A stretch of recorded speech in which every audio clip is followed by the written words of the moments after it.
Good morning.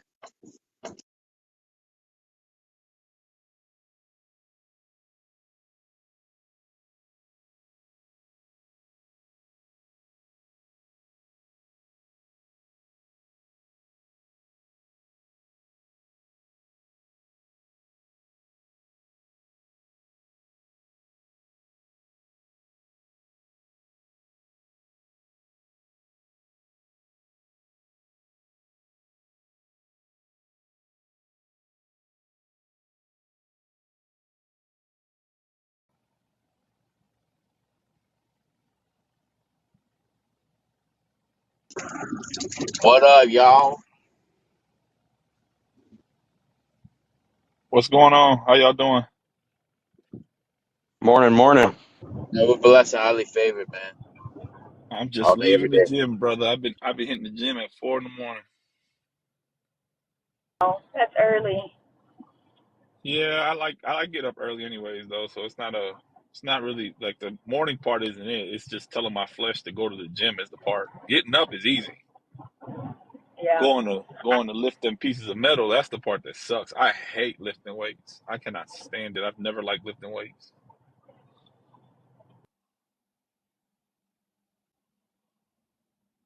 The only metal I like to lift is metal spoons and forks and knives. That's it. Oh, bro. Oh, man. At what time y'all get up, man? It's already like 5:40 here. It's 6:40 here, so I Oh, usually wow. get up. Yeah, actually, I've been at the gym like around 4:30, so I get up like at 4. I have everything already set up to go to the gym, so I just basically just put on my clothes, grab my bag, and walk out the door. I leave it all set up. And I work out with my little brother, so we're trying to work out together to get back in shape. What time do you go to bed? It depends. Like I try to go early. I'm an early sleeper. I'm not good. Like if, I'm not a good party person. I never have been. Like even when I was in the Marine Corps, it's like, hey man, let's go to the club. I'm like, for what? I'm gonna go in the car and go to sleep. And I would just go to the car and go to sleep. I'm not a driver. I never drove back. I was like, it'd be like, hey man, you didn't drink. You should drive. I was like, man, listen, you're better off driving than I am because I will fall asleep on y'all and we will hit a tree. I promise you. But no, I usually go to bed no later than 10. No later than 10. So I'm in the bed normally by I put my son down, my wife and I we take turns. So he gets put down on school nights like at 8:30, 8:40. So by 9 p.m. we're both in the bed, whether like we're reading something or whatever, but I'm in the bed by 9. Usually I'm knocked out by 9:01. That's funny. I started working out recently. My sister, she's a personal trainer, and we've been going to the gym, and that's been kicking my butt. But it Yeah, it feels good. does. I'm Yeah. down 5 pounds, so it's only been a week. I mean, it's working. That's great. That's great. It feels great. Honestly, it's like the funny thing is it works the same way with like the Bible and Christianity, right?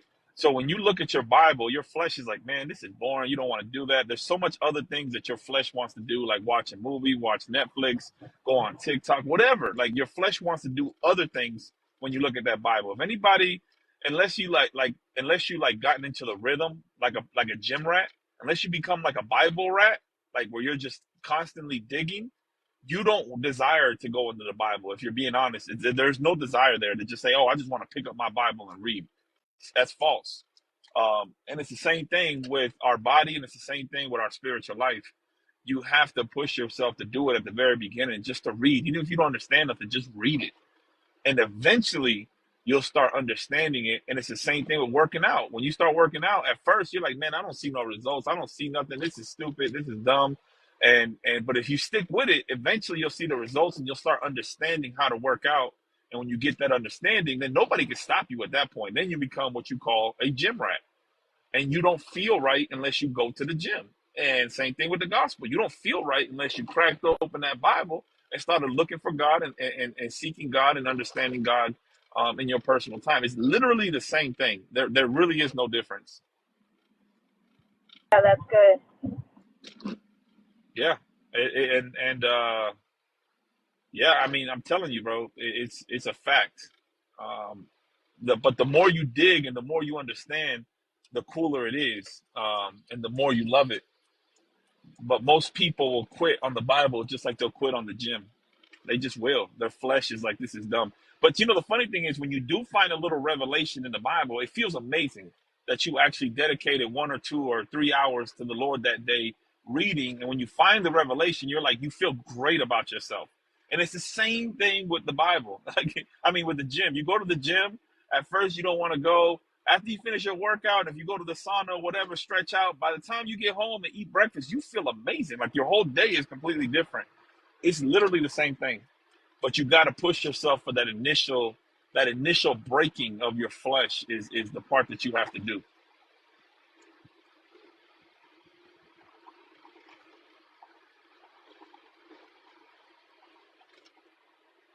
Y'all still there, or y'all got me doing No, monologue we're mid still thought? no, we're still listening to you, dude. Yeah, that's Yeah, really good, and that's something I'm going to keep with me when I work out and when I read the Bible. As long as I just keep at it, keep pushing myself, I'll make breakthrough. you know what's even cooler? Grab the Bible app and play the Bible while you're working out. Oh man, I love it. Oh wow. Yeah, you sit there and listen to Genesis or something, or like put in like, Philippians or one of the, Paul's writings, go to Romans and just work out and listen to what he's saying while you're working out. I'm telling you, man, it's amazing. It's like you're feeding both sides at one time. You'll break your personal best every time.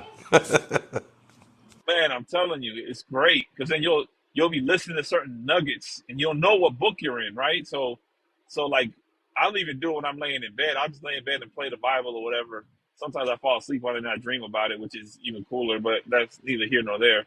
But when you listening, right, you'll hear certain nuggets in there, like I don't know, whatever. Like I was listening to Acts chapter 13 and it talked about and the gospel was published.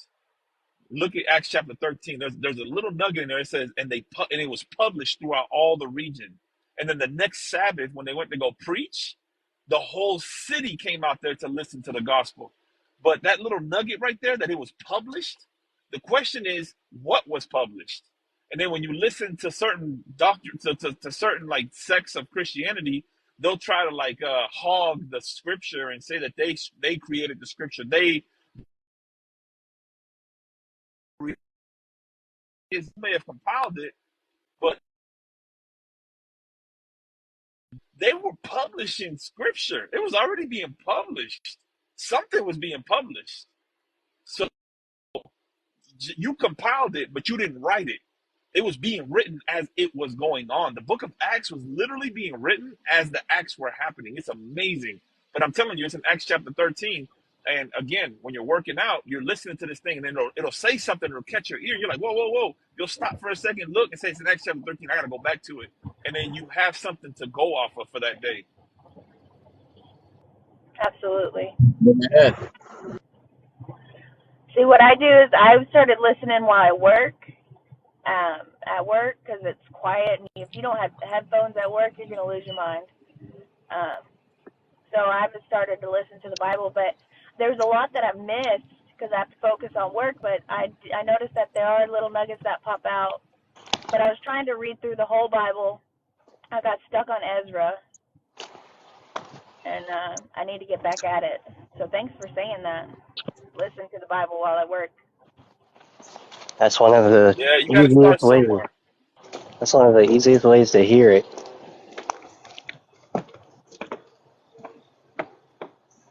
Ways there to hear it.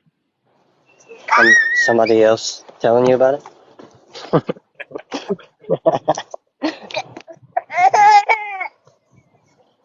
You I reading thought it that out I loud. thought that was the only way.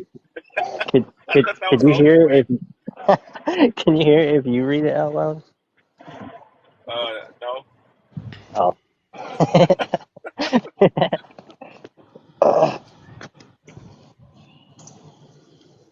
No, but that's it's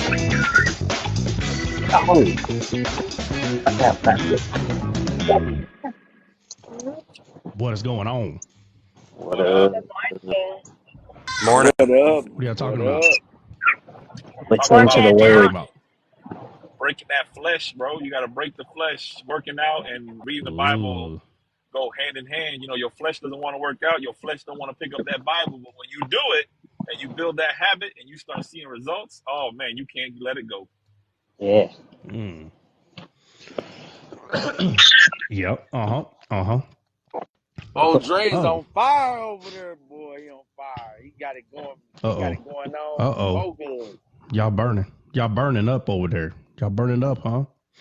And Benny, I'm telling you, I knew as soon as I got back into the rhythm, it was over, bro. And I told my little brother, he's like, I can tell you, my little brother's like, I can tell you in your groove. I was like, yeah, bro, I'm already in gear, bro. Like I'm good. Like I'm ready to rock. I'm ready to roll, man. So I might, I Now all you might, got to do is keep gas in the tank.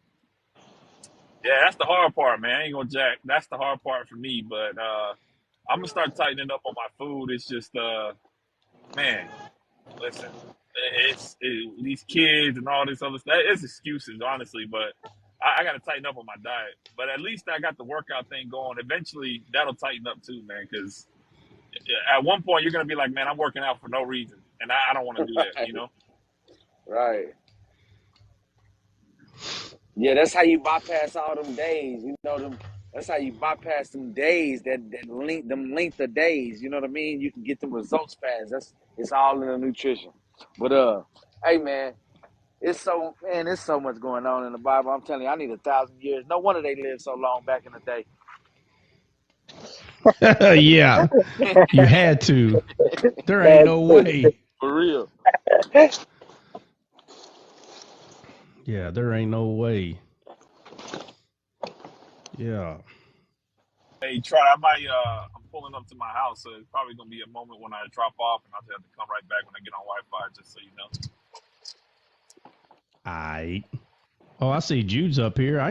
Jude, have you ever been up here? Nope. Good morning. Dude, what's up? My Lord have I mercy. know, right?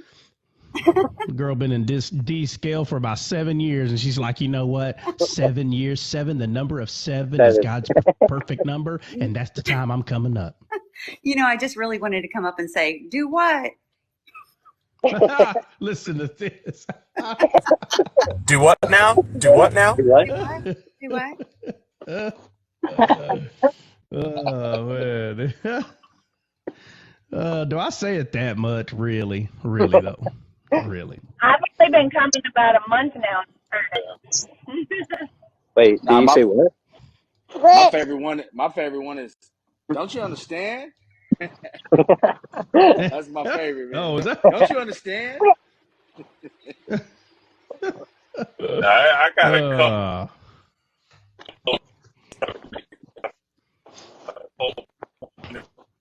with the Bible and beating over the head with that for 2 weeks now. About 10 times alive. what, Dre? You cut out. Dre, you cut out. What'd you say? I said you've been hitting us over the head for 2 weeks, but you got to get. Oh, yeah, I said you've been yeah, hitting. yeah. It's like, man, how do I say that without being mean? I was like, I really don't know how. It's like, listen, guys, listen. You need to be familiar, and then finally, I'm like, all right, I'm just gonna say, listen, stop saying that you're familiar with the Bible. No, you're not. You need to be familiar with the Bible. Stop it. Stop it. They're like, nah, that's not what that says. I said, okay, let's go over here. What does this mean? Well, everybody studies different things, man. Stop. Okay, fine. What does this mean then? Well, I could point out what does this mean on you too, and what does this mean? I go, bro. Eventually, you're not going to have too many. What does this mean to someone who's familiar with the Bible, bro? You're not. So, what does this mean right here? Try. Uh, This weekend, I was at my mom's house and we got into I don't know how, but we got into Trinity, bro. And I was trying to explain to her again, like the body, the soul, the spirit. And I'm trying to go through it with her. And she's just like, no, absolutely not, Bubba. It's three persons. And she's like, hell bent. I said, you know what? I'm going to leave you alone because you're a Catholic. That's what I told her. what's she say? I said, What's she you're a say? Catholic. I'm going to leave you alone. She started laughing, bro. She started cracking up. I said, you know what? I'm not having this discussion until you descale your eyes. You're still a Catholic in your heart. You don't want to see. You're not gonna let the Bible get in your way, huh? You just not gonna let the Bible get in Yeah. your way on what you want to believe. I Nope. said, no problem. I'm gonna leave you Mm-mm. alone. She started laughing. Yep. My dad is sitting there cracking up. He's like, I see it. He's like, he's been telling me this for weeks now. I see it now. My mom is Yeah. like, you better not preach that. Yeah. Yep. Yep. Oh man. I'm telling you, people gonna tell me all the time, can you please come to our church? I said, I would love to come. I really would. But I don't want to be the reason that half of your congregation walks out on you in about 30 minutes. So say, nah, I've just said, well, okay, well, you don't have to talk about that specific thing, but what about this over here? I was like, no. Well, You would you definitely. can come to our church because I'm gonna translate for you, so I'm gonna censor everything. This guy. No, every once in a while I'll go, but there's very specific ones. They're like, hey, you think? I said, you know what? Let me pray about it, and I'll pop up on their little deal and listen to what they talk about. I'm like, no, y'all don't want me coming over there. I better not. Mm-mm. I said, I'll tell you what, we can do a Wednesday, and you tell people about the topic, and you better tell them if they're still babies, they better not come. How about that? Then you got people that can't be honest. They just can't be honest. So Wednesday group is just as big as Hey, Sunday. try I'm if like, they golly, what? try if they ain't been weaned, don't come. Yeah. Say what? You know what? I need some people that if they're still babies, man. No, they tell them to keep coming on Sunday. Say Wednesday, and then the group's just as big Wednesday. I'm like, really? So 2 people didn't come. Really? Stop. No. I better not do any of that. Let me see. Hey, yeah, Dre, that blew my mind, man, when I read that. And what was the other one? Oh yeah, with the camel, John the Baptist. Like I was like, wow, look at the depiction and just these words. The depiction is so vivid. You know what I mean? When you go to these words and look them up, it's like, wow. I don't know where he went. Man, I think it's he said incredible. I think he said he was going to cut out. I think that's what he said. Yeah, no, it is 100%. Hey, I didn't understand what you meant yesterday. You were like, well, what Dre said, I got what Dre said or something. I'm like, what are you talking about? What did Dre say? What I miss? I'm not sure. I think yeah, I guess he gave his explanation, but I guess you didn't see it at the top of our messages or whatever. Like, I don't think I understand what you meant is what I'm saying. Like, I saw what Dre said. I'm saying, what did he say? Like, what did you mean? Oh, okay. Yeah. So he gave his whole explanation on that verse. He pretty much rewrote it in his terms. And that's why I was like, yeah, it was right. It was dead on, like what I had came up with too. Oh, yeah, but I wasn't trying to give you part of the answer. Right. I was like, you want a hint? You're like, nah. And Dre's like, well, I'll give you part of the answer. I'm like, well, screw the hints then, I guess. Let's go give him part of the answer. So if you looked at that video that I sent of the Bible, when I sent the Bro, that Bible app video, video, hey, that video you sent, I didn't have no volume, and it was real sketchy. Like, it just wasn't a normal video, or maybe I need to go back at it again. I don't yeah, know. it wasn't no volume. It was a screen recording. I was just showing the work. So Oh, on the verse, I clicked on those notes so you could see the work that I did. Because when Drake gave his answers, I was like, yeah, that's a winner. But I didn't show my work, so that's why I sent the video to show my work. And if you look at my notes, you'll see okay. that I was writing the same thing that Dre had wrote, like with the wine and the wrath and Yeah. That's because it blew my mind because it was like he's being weaned. But when I looked up the word feast, it's regarding like a drink, festival, like feast, like as far as drinks, it Yeah. ain't got nothing to do with food. So I was like, Right. that's pretty Right. odd if he's just now being weaned. Yeah. So it's so did you are you done or are you still going through there or what? No, I'm done with that one. And then I sent the one with Yeah. the Luke 240 when it was talking about Jesus, how he grew and he Yeah. might So strong in the spirit and wisdom. yeah. Yeah. Right. Yeah. So Victoria, what's up? Yeah. So let me see what I was gonna say. Okay. So the wing thing. So I like in the dictionary today. If you looked up the word weaned, what does it mean? To be taken off the teat, pretty much. To be taken off the teat, right? So did you get the verse that I threw out there, or not the verse, but when I said uh, that Paul wrote about um, talking to a church? I need to. Yeah. Dre wrote the verses in the chat. So yeah. Oh, he did. Hold I on, let seen me it. see what he wrote. Yeah, that's what I Hold said. on, I let me thought you see. was missing some messages because Okay, hold on. Let me hold on. Give me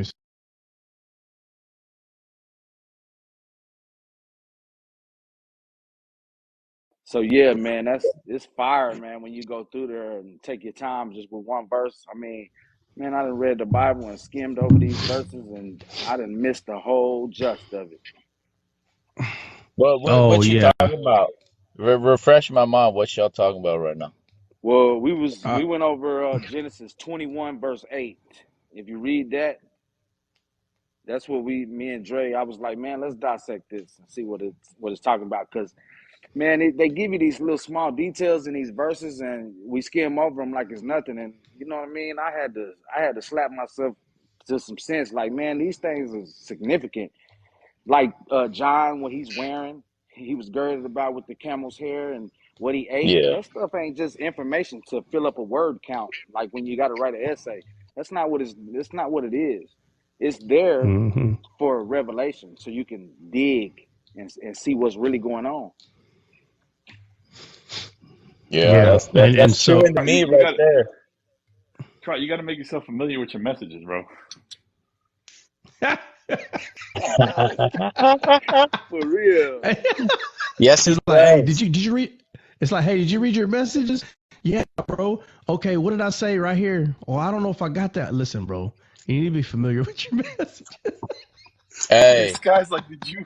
He's like, did you look at the verse in Paul? Or the Paul wrote, like, bro, yeah, we put him in there. hey, Yeah, you okay. know Well, what? I just looked at it. What? Well, no, what I was gonna say, I found a game changer for Bible study, man. I came across this electronic English Hebrew dictionary, and it contains 60,000 verse or not verses, but like words in Hebrew that you can type up and find out its meaning.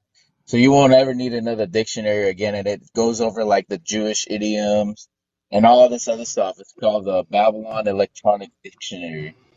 I think I finna get that, man. Yeah. Well, just make sure, like, okay, I'll tell you where people run into a problem with those kind of toys or gadgets.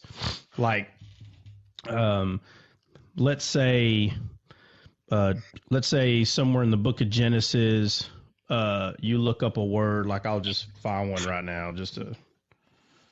I'm Genesis just 1 turning 1. any. No, no, no, no. You're not gonna play with me with 1-1. You guys ain't got half of that figured out. I hear y'all talk about Genesis 1-1, and I'm like, oh my Lord, no, no. Genesis 1-1, the whole creation part, just like the book of Revelation. Y'all sit there and talk about it for 7 hours, and I'm like, you ain't even got 15% of that figured out, and we're sitting there arguing about Genesis 1-1. So like right here, like Genesis, let's say 21, and I just went there. 16. It says, and she went and sat her down over against him, good way off, and it were a bow shot. Okay, so let's say that word right there, bow shot. So let's say you look up bow shot, and it's breaking it down. It means all this and all that. And then when you go to this bow shot in Genesis 21:16, it's a completely different word. Well, And so now you're context going is everything. to, it's not just context, it's the actual word that's being used in Yeah. the Hebrew. So if you're looking up a completely different word in one of your, and I tell people this all the time, if I tell someone, like, for instance, what does the name uh, Rachel mean? And so someone Googles, what does Rachel mean in the Bible? And start, they start, oh, well, Rachel means this. And I'm like, okay, did you look up the Rachel in this book, in this chapter? Well, no, but you just said Rachel. I said, yeah, but that's what we're reading. I'm not just vaguely asking, what does Rachel mean? What is the word right here? And sometimes the word's different. And so you're looking up the word Rachel. Yeah, you are. But for whatever reason, like, for instance, we all been over donkey a million times. There's a male and there's a female. So if you just say donkey and it says male stubborn animal something, and it's like, no, bro, I'm talking about 680, bro, 680. Well, you didn't say that. Well, bro, right there, then that means you don't understand that certain words are used in certain areas and it's different. So you don't understand that concept. So you're just going out there and Googling a word and you're like, oh, well, it means this. And then here comes someone else. Bro, that's not what that word means. It means this. So now here's two goofballs arguing because one of them somewhere don't understand that you have to look up the exact word in the exact book, in the exact chapter, the same. And in the verse you're reading, you have to look that donkey up, not just the word donkey or not just the word whatever. And so that has to be applied in the whole Bible. So I know exactly what kind of program you're talking about, and those things are awesome. They can help you, man, especially like the vines. A lot of those can help you go to other places in the Bible where that exact word is being used. But the problem is, for some reason, that people still ain't putting two and two together, that it has to be that word that's in that verse, not just the word itself overall. Like, Oh yeah, it's got to be try. that specific. Yeah. I'll give you a good example. Like weaned. We was going over the word weaned. The Yeah. verse that the weaned in the verse that we were dissecting is gamel, like the root is camel and stuff like that. But when I was in Daniel 7, the ancient of days, that ancient, it means weaned as well, and that blew my mind. Yeah. I'm like, what's going on here? Yeah. Yeah. The ancient of days. Man, I heard some people talking about the ancient of days. I don't know. It might have been a week ago. They're like, the ancient of days. And then they're going over it, right? Or they think they're over it. And I'm like, man, where in the world? And I'm telling you, a big part of it is the parables. There's so many people are not seeing the parables. And because of that, you're not going to get a good understanding on a lot of things that you're reading. My pastor is teaching us about digging Jesus in the Old Testament. It reminds me of you. Yeah, your pastor must listen to Descaled. I'm That's telling you, it. Smart. y'all think I'm. Yeah, matter of fact, your pastor is smart. But I tell you, y'all think I'm playing. Y'all about to hear a whole lot of Jesus being dug up. It's about to happen because Revival. anytime God like puts out something and people's like, oh, well, this has been around. You don't understand. It every generation it gets revived again. Every generation. Once something is given and seen, it's like in some weird way it gets watered down somehow and it kind of dies off. And then, several years later, somebody will just be obedient and start talking some nonsense, which sounds just complete crazy to some people, but they don't care. They're going to talk about it anyway. And then it revives again. And there's another group of people that come alive. And it's happening. It's happening right now. So don't be surprised. You start hearing a whole lot of Jesus being dug up in the Old Testament. Don't be surprised at all. Matter of fact, it might happen at one of y'all's churches or your family's churches or somebody where it ain't never happened. And it ain't never happened. And all of a sudden, that's all they want to talk about. you can go up to him and say, "Hey, have you ever been on the show Descaled? Have you ever went up there?" And be like, "No, I haven't." And you say, "I don't know. It sure does sounds like y'all have." But, well, that ain't gonna, I can't put that. I can't put that right there. There we go. Man, I can't find my deal, man. Oh, found it.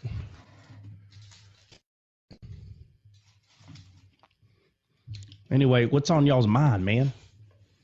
What's up? Hey, CJ was talking about CJ, what was that verse that you was talking about yesterday? It was the Thessalonian. I think I was talking about one verse yesterday. Yeah, the one you text me, man. I The talked about many sealed, verses. the angels, the sealed Oh, angels, or whatever. the elect Yeah, angels. yeah. Yeah, yeah. The what? The what? The what? The elect. The elect angels. What about the elect angels? We were just going through it. I don't know. I Oh, don't know. I asked him what they like, who they were, what they were, but I had looked up the word elect after that, and it just means chosen. Hey, CJ, yeah. What's up? send me that verse too, CJ. Of the verse where you were talking about the trees, so Okay. I want to go over that myself. See Well, what that it's was saying. yours. That was yours. That was Luke 17:5. Oh, okay. You talking about the parable? I got you. I got you. Yeah, it's just the first verse of that parable. Uh, I got you. Hold on. Let me find the Thessalonians one. Oh, yeah, that's interesting. Wow. Yeah. Yeah. I'm gonna,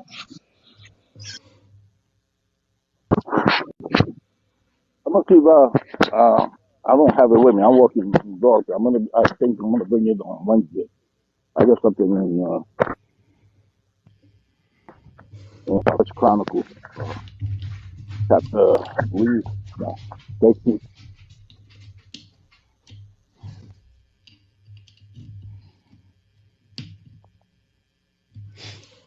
What? What happened? That I don't with me, but I'm gonna bring it on Wednesday. On Oh, First Chronicle, I believe it's chapter 13, 14, 15. The whole chapters? Sheesh. Hey, CJ, yeah. what was Bill's that like, address Hey, again? that was a CJ, flip. you Sorry, that was got fans? First You got Timothy fans? 5. First Timothy 5, not Thessalonians. I Oh, don't know what okay. verse you're First talking about. Timothy 5. Bruh. Oh, man. bruh. All right. First Timothy 5. Oh, yeah. And then verse 21. It Verse just says, twenty-one. I solemnly charge you in the presence of God and of Christ Jesus and of his elect angels. That you observe these things without prejudice, doing nothing without partiality. Yep. Yeah, but we're the elect. You know what I mean?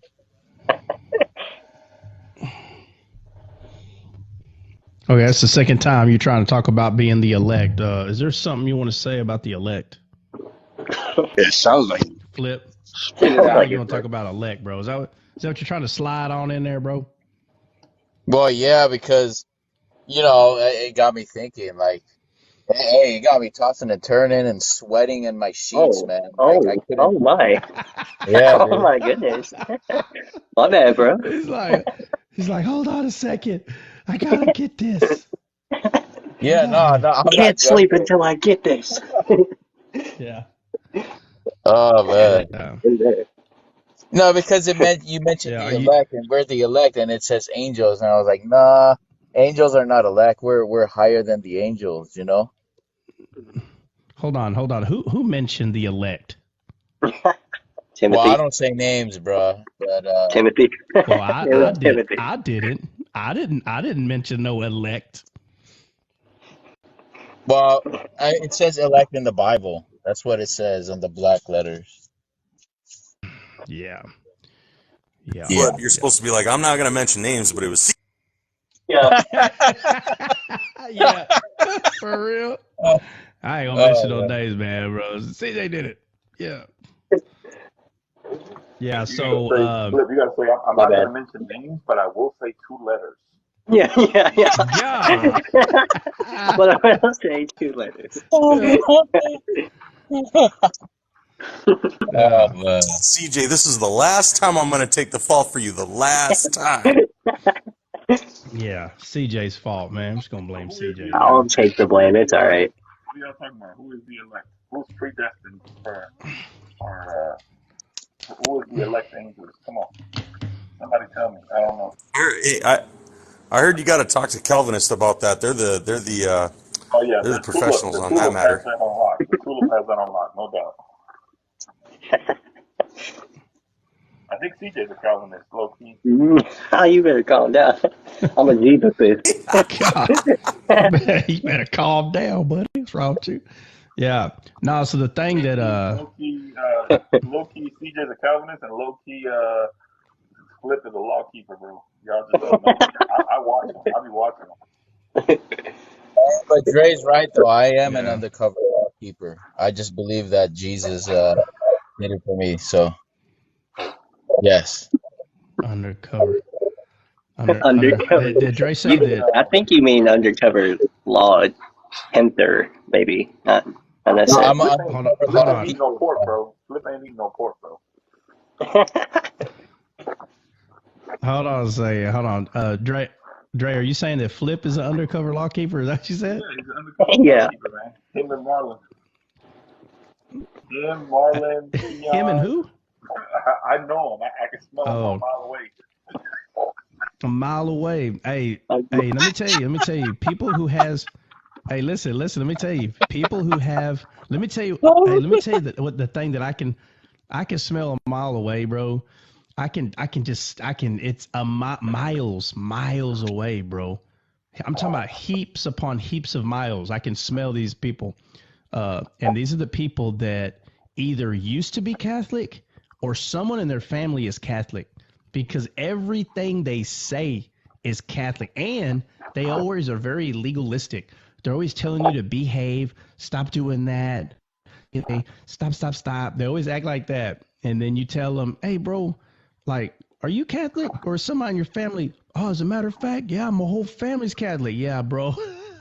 I can tell. You can Oh, just see it, bro. Like for days. low key, and their favorite verse to use is "By their fruits you will know them." By their fruits. Yeah, by their fruits, and it's always about someone's performance. That's what the fruits is. Yeah. That's all it is. Fruits is just your The work. performance. Oh, so when the Bible tells us you'll know them by their fruits, it's talking about we're going back to the law again. That's what it's talking about. Yeah. It's like, oh my God, bro. It sounds good, bro. It sounds so good. Yeah. You tell them, hey, how familiar with the Bible are you? Well, I don't ever read it, but I know what that part means. Oh, I Oh, get it. I So get it. you got that part hammered down, but Yeah, you got that part now. Which by the way, that's why you don't understand anything else because you're misunderstanding that right there. That's the whole reason. Yeah, but no. So Benny and Dre been. Hey, is there a actual? Because I don't know where did y'all start with the weaned? I forget what book y'all were in when y'all were going over that. I just don't Genesis recall. 21, bro. Yeah, uh, Genesis 21 Oh yeah, 8. that's right. Yeah, that's uh Isaac. um Isaac. That's Isaac becoming weaned, right? yeah. So Let's go there. let's talk about it just for yeah. Well, let's talk about it just for a little bit at least.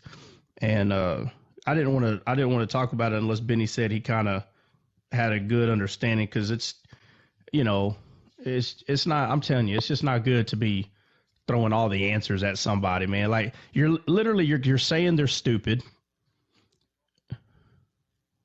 Do what? He's got one bar, What so happened? Who's talking? Bill. Bill. That was Bill. And Oh, Dre, so I don't know what's going on with Dre. His sounds yeah, like, Dre, you're kind of coming in.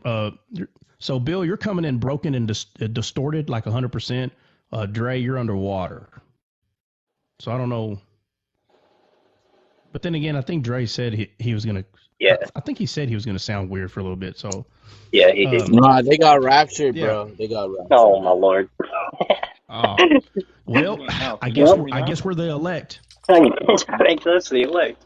Let's go. Can y'all hear me now or no? Oh yeah, Yeah, that's that's a better. little better, Dre. That's a little better. Yeah. Oh, So okay. yeah, so the whole wean thing, there's a lot of things to look at with wean. But what helps bring, and the child became weaned, like this excitement. So obviously, it kills me when people bring up, aren't you happy when your kid wants to eat meat? Isn't that exciting? And it's like, yes, yes.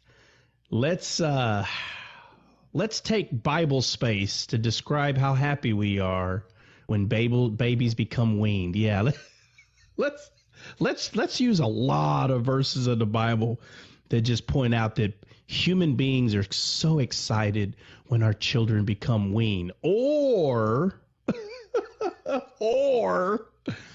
we could say, wait a second, why is there so much focus on babies becoming weaned mixed with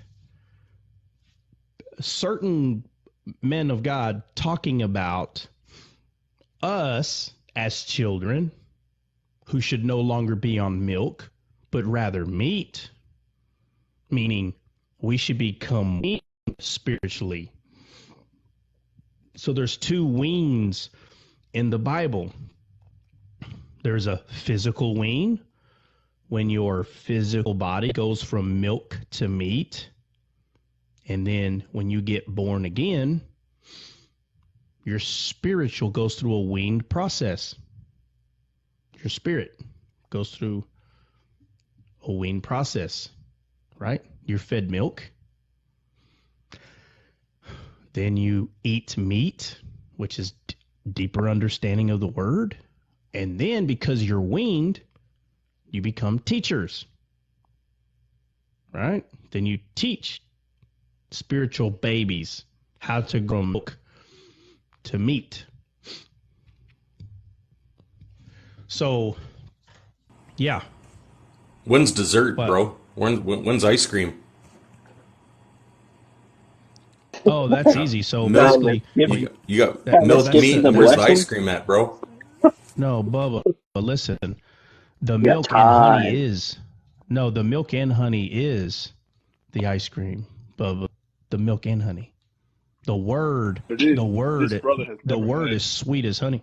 What? I said this brother's never had the butter with the manna. That's the problem. They ain't had the.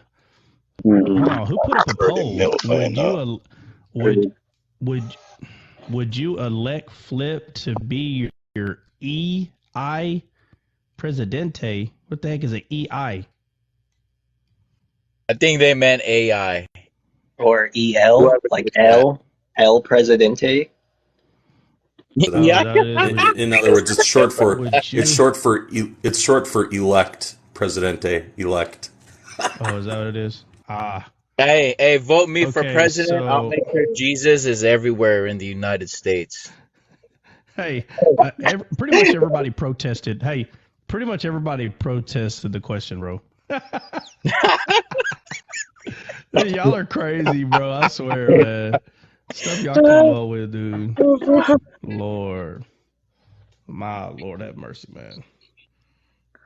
What a bunch of haters just because I'm a Raider fan, Oh, is that what it is? Because you're a Raider. That's the only reason, Hey, why are actually. you a They look good Trash. hold on, let yesterday. me They ask look good.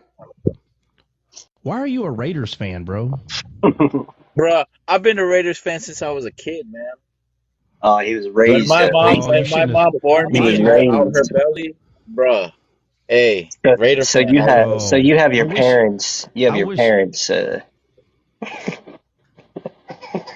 no, you said he's been he's he just Okay, he didn't say his parents turned him into one. He said he's been one since a young age. All right, so hey, Flip, real quick. Yeah. Where is the Raiders team from? Where? Originally LA and then Oakland.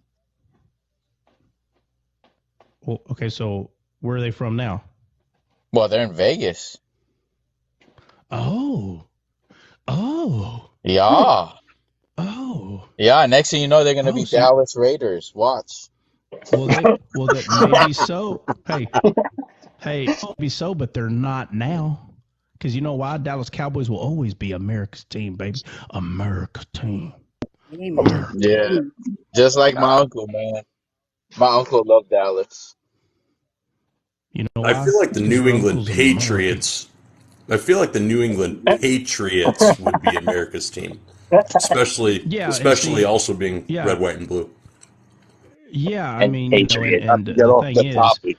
and the thing, 27 the thing. years Dallas hasn't been in America's team. 27. Let's remind us. 27. He turned his back on them. Okay, hold on a second. One thing at a time. To get to Big's statement, he said, "I feel that the Patriots' feelings has deceived you." So we're gonna move on to Bill. Bill said, "Well, it's been 27 years since y'all had a cup of coffee." Bill, the Cowboys have always been America's team. There is no time limit. There's no years. There's no years to America's team. Whether they're winning or losing, they're America's team. What Hey, about when Okay, so T.O. was anybody on the next? team? Anybody else? What hey, about when yeah, I T.O. got was on something. the I got team? something for you, buddy. Hey, I may You Giants better do feel. it. 0 Hey, 40. hold on. Hey, before you say this, have you proofread? Oh, Have you bro, read I over don't. this a few times? Oh yeah, I Send it. have. Okay, Send it. feel Well, all I sounds want, good. All bro. right. I could feel all I Hold want, on, but bro. hey, Hold on. Time championships out. don't lie, bro. Okay, Hey, hold on. I can I s- feel however I want, but 8 championships. So what you're telling me is the reason that the Patriots should be America's team is because they have 8 championships. Am I correct? Is that what you're saying? Hello. to the winner Hello. go the spoils, bro. No, exactly. Okay. So again, my statement is going to be just like it was towards Bill. There are no years. There are no championships. There is nothing that points to a team. There's none of that. Merit has nothing to do with it. Merit has nothing to do with Cowboys being America's team. And I wish y'all knew why the Cowboys were called America's team. Apparently, y'all don't, because Bill thinks it's because of championships. Big thinks it's because of champ. I'm trying. As a matter of fact, that's the answer. That's the question on the hold on. That's the question on the table. True football That's the believers question on the know table. we Hold don't on a live second. in That's the old glory days. That's old glory. hold on. No, Bill, just say you don't like it. Don't add to, just say you don't like the idea. Just say that, bro. Just say So, that. so, Yeah. so I, I Trot. I think dislike you'd be it. And changing. after yesterday's game, I I think you'd be definitely changing your Come on, tune Bill. if the cut. Yeah. All right, big. Go ahead, Bill. You're underwater. I would change my tune if what? you don't even know football yet. You're still winning on what? Bill, how Pokemon. did your Giants do this weekend? Bill, how did your Giants do this weekend?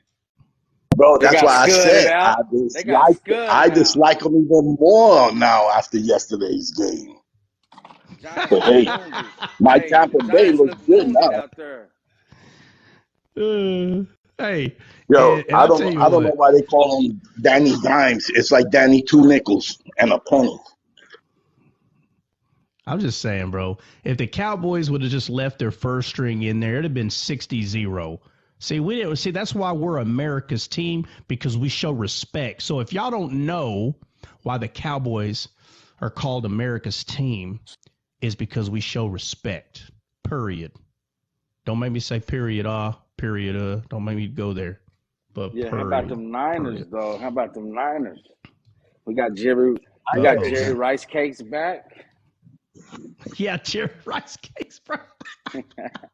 Hey, I had to Hey, what sit do you that know out, about bro. Leon Sandcastle, bruh? That video you sent, Troy, Leon Sandcastle? Oh my Oh, lord, yeah, bro, it's so hey, good. That's so good. Hey, bro, what's funny is Dion's sitting there and he looks over and he sees that wig. He got an idea, bro. Man, oh my bad. I was dying when I seen him look at that wig. I said, "No, boy, he put that sucker on. Oh, that's too good. I guarantee he can still run a 4 something 40. I Oh guarantee yeah, he still can, dude. I guarantee it. Bubba, I thought I was fast running a 4.9 in high school. You hear me? I thought I was fast, Dion bro, is running a 4. definitely, bro. Dion's not running. He's running like a 10, bro. Are you kidding me? Right now, No, come on, he man. lost Come all on. his toes, Don't bro. He don't do can't With even that. them walk, toes man. gone. Yeah, he can't walk, bro. Real Oh, talk. hold He's having on. a hard time Hold walking, on, hold on, hold on, hold on. Time out. Okay, I didn't know that. What do you mean he lost toes, bro? bro. Yeah, I mean, I follow Dion like a lot, man. He got his toes.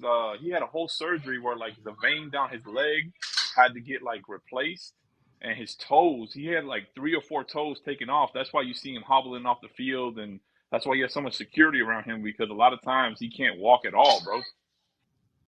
I didn't know that. I didn't know that. Hmm. Yeah. Like He just got them. just a few toes off 1 foot, you mean? Yeah, so he had Yeah. a it was like a injury that he had. He got them Nebuchadnezzars now. Got them nebbies. Never kidding, bro. You said, oh, yeah. Yeah. All right. That's fair. No more sports, enough talk at home. Nah, I wish Dion could run a 4. He probably could have if he wasn't injured. He probably could still run it under 5 for sure. But not Yeah. now, bro. My bad. His I didn't you should know look at that. his Well, surgery, bro. let's Like half yeah, his no, I'm gonna leg check it muscles out. like No, gone, bro. It's crazy. some of his leg muscles. Oh, wow. Okay. All Yeah, right, bro. so Like they there's already took been out. They had to like my bad, but they had to like graft no, out part of his leg, bro. Like he had like major like they almost had to cut off his leg, bro. It's really serious. yeah, He almost I'm gonna died go off of check it that, out. bro. Yeah, I didn't know. I'm gonna go check it out, but there's already been a couple of people said, can we talk about something else? They've been hearing about sports for the past few days. So Oh, yeah, I got please. Oh, yeah, I please. We was know it. talking I know it. Bible when we first started. We've been talking Bible the whole time. Stop it. Stop it. Let me see.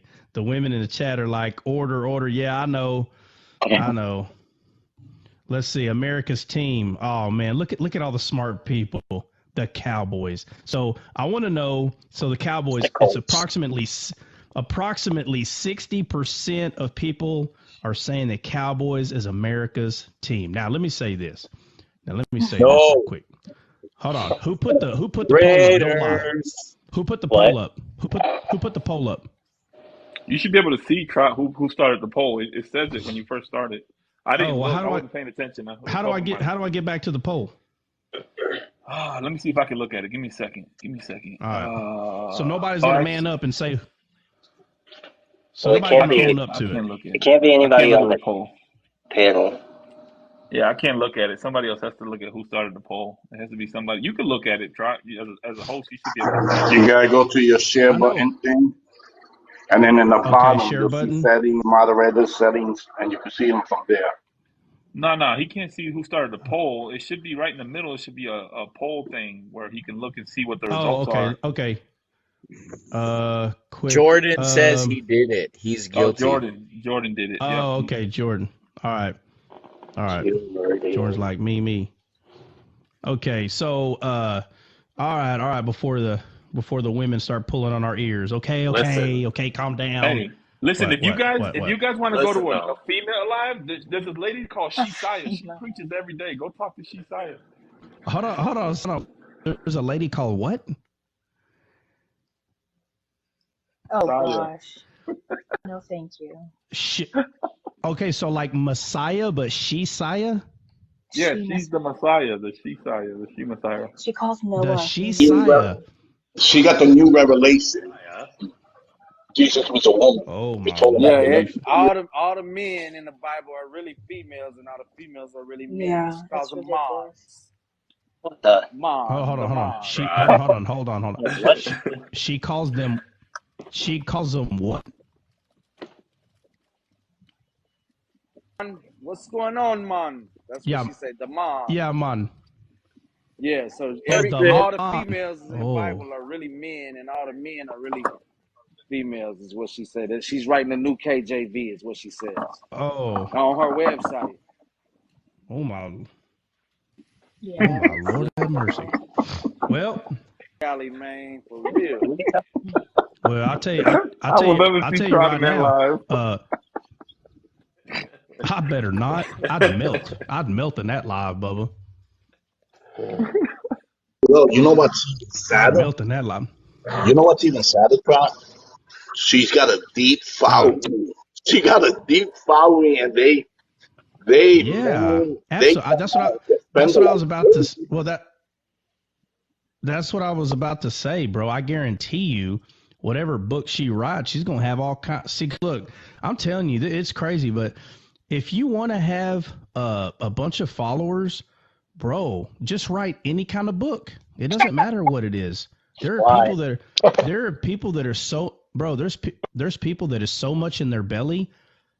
It's all about entertainment. It's not really about what the Bible says. It's just entertainment. There's a guy that wrote a book after 9/11 happened, and I think it's called The Harbinger or something like that. And he's over here talking about how the how do you say it? The hedge of protection was taking away America no, that allowed the Twin Towers to blow up. I'm like, I'm what okay right now. are you talking about? This dude is preaching, and you know who likes those kind of books? People that really believe that America is like this. There's a hedge of protection. Like, so Texans. I'm saying it. Texans. Texans. no.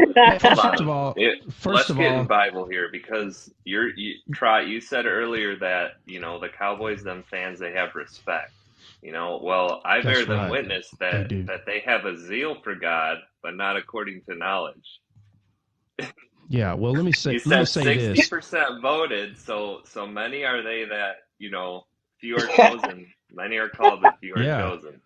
So if we're Yeah. talking about Exactly. shadows, Jordan There you Love, go. right? Yeah. There you Jordan go. means That's right. descended, and love, David, means love. So God's love descended. So therefore, the Packers are God's team. Right. And I'll show you what would lead someone to that conclusion. See, the one thing that you're Revelation. missing is the one thing you're missing is when the Bible says the land flowing of milk and honey. First of all, Texas is the garden of Eden, right? So the whole America is Eden, and Texas is where the garden is. And so the reason that you would think that the Packers, the reason why you would think that is because they're known as cheeseheads, and you're taking that as milk and honey, and you're like, oh well, the milk turns into cheese, so it has to be the Packers. Y'all got I me get it. ripping my I'm with shirt. you, bro. Aaron was Hey, before does anybody David, know where I right? can get some And ashes? so Aaron, the high priest, Aaron Rodgers, Aaron had the rod. See, and then Oh my. then David Okay. love descended down. Hey, either of you know where I can Man, get some bro. ashes to pour on my head while I rip my shirt? What are you guys talking about right Christ, Yeah, obviously. yeah, Hey, hey, if yeah. we're Well, gonna look. if we're gonna go there, then we got to say the Vikings are the America's team because the Vikings founded America. They found America first too. Wrong. I'm gonna roll. I'm gonna roll with Jordan Well, on this one. here's the thing with the Vikings. The Shadows. Vikings See, worship Odin. The his name Vi- is Leif Erikson. His name is Leif Erikson. He founded America first. Yeah, He got here yeah. before Okay, Columbus well, did. fine. Yeah, but the reason why we took it over is because we took the land of Canaan from the heathen. The Vikings Wait. worshipped Odin. Wait. So Hey, Big Net spoke like a white man as if there wasn't Indians here before that. Wouldn't the No, Indians hey, technically be hey, first? The yeah, but chiefs, hey, the old chiefs. No one Dre, was here. Dre, they migrated from Russia, so it's Russia. Oh Lord, you. oh my Lord. Oh my Bro, I can God. believe Oh that my we Lord. bought Now I'm Alaska ready, from Russia. We bought He's a Alaska from Russia. he's attacking the whites. Yeah, Europe did it. Yeah, I'm gonna have to go with the Yeah. Chiefs based on that logic. Hey, You know, If we're it's the going with who was Cleveland here Browns, first. bro. bro. It's the Hey, Cleveland Oh Browns. my hey, bro. Oh Hey, my Hey, bro. what are Lord. the Here we go. Redskins called now? What are the Uh-oh. Redskins called now? What are the They're Redskins trying to called go now? back to being called the Redskins. Yeah, I what are heard. they Commanders. Oh, called now? Commanders. oh, that's Hey, cool. Commanders? bro. Because that's one of the things we talk about on here, the belly and the fence, bro. The They're turning Redskins, bro. How aside. you change the name of a team? Because like that's crazy to me, bro. Because they That's were so offended crazy. for the Native American people. Bro, exactly. Can you listen to that? They were offended for, bro. First of all, you know how many quote unquote Indians are like, Bruh. no, we actually like that team being called Redskins. Oh my Lord, have mercy. We're Yeah. offended History Can you wise, imagine? for history history wise, actually, when they were coming together to find out what they were actually going to call the Washington team in the very beginning, there were Native Americans on the panel that actually wanted it to be the Redskins. That's actually true.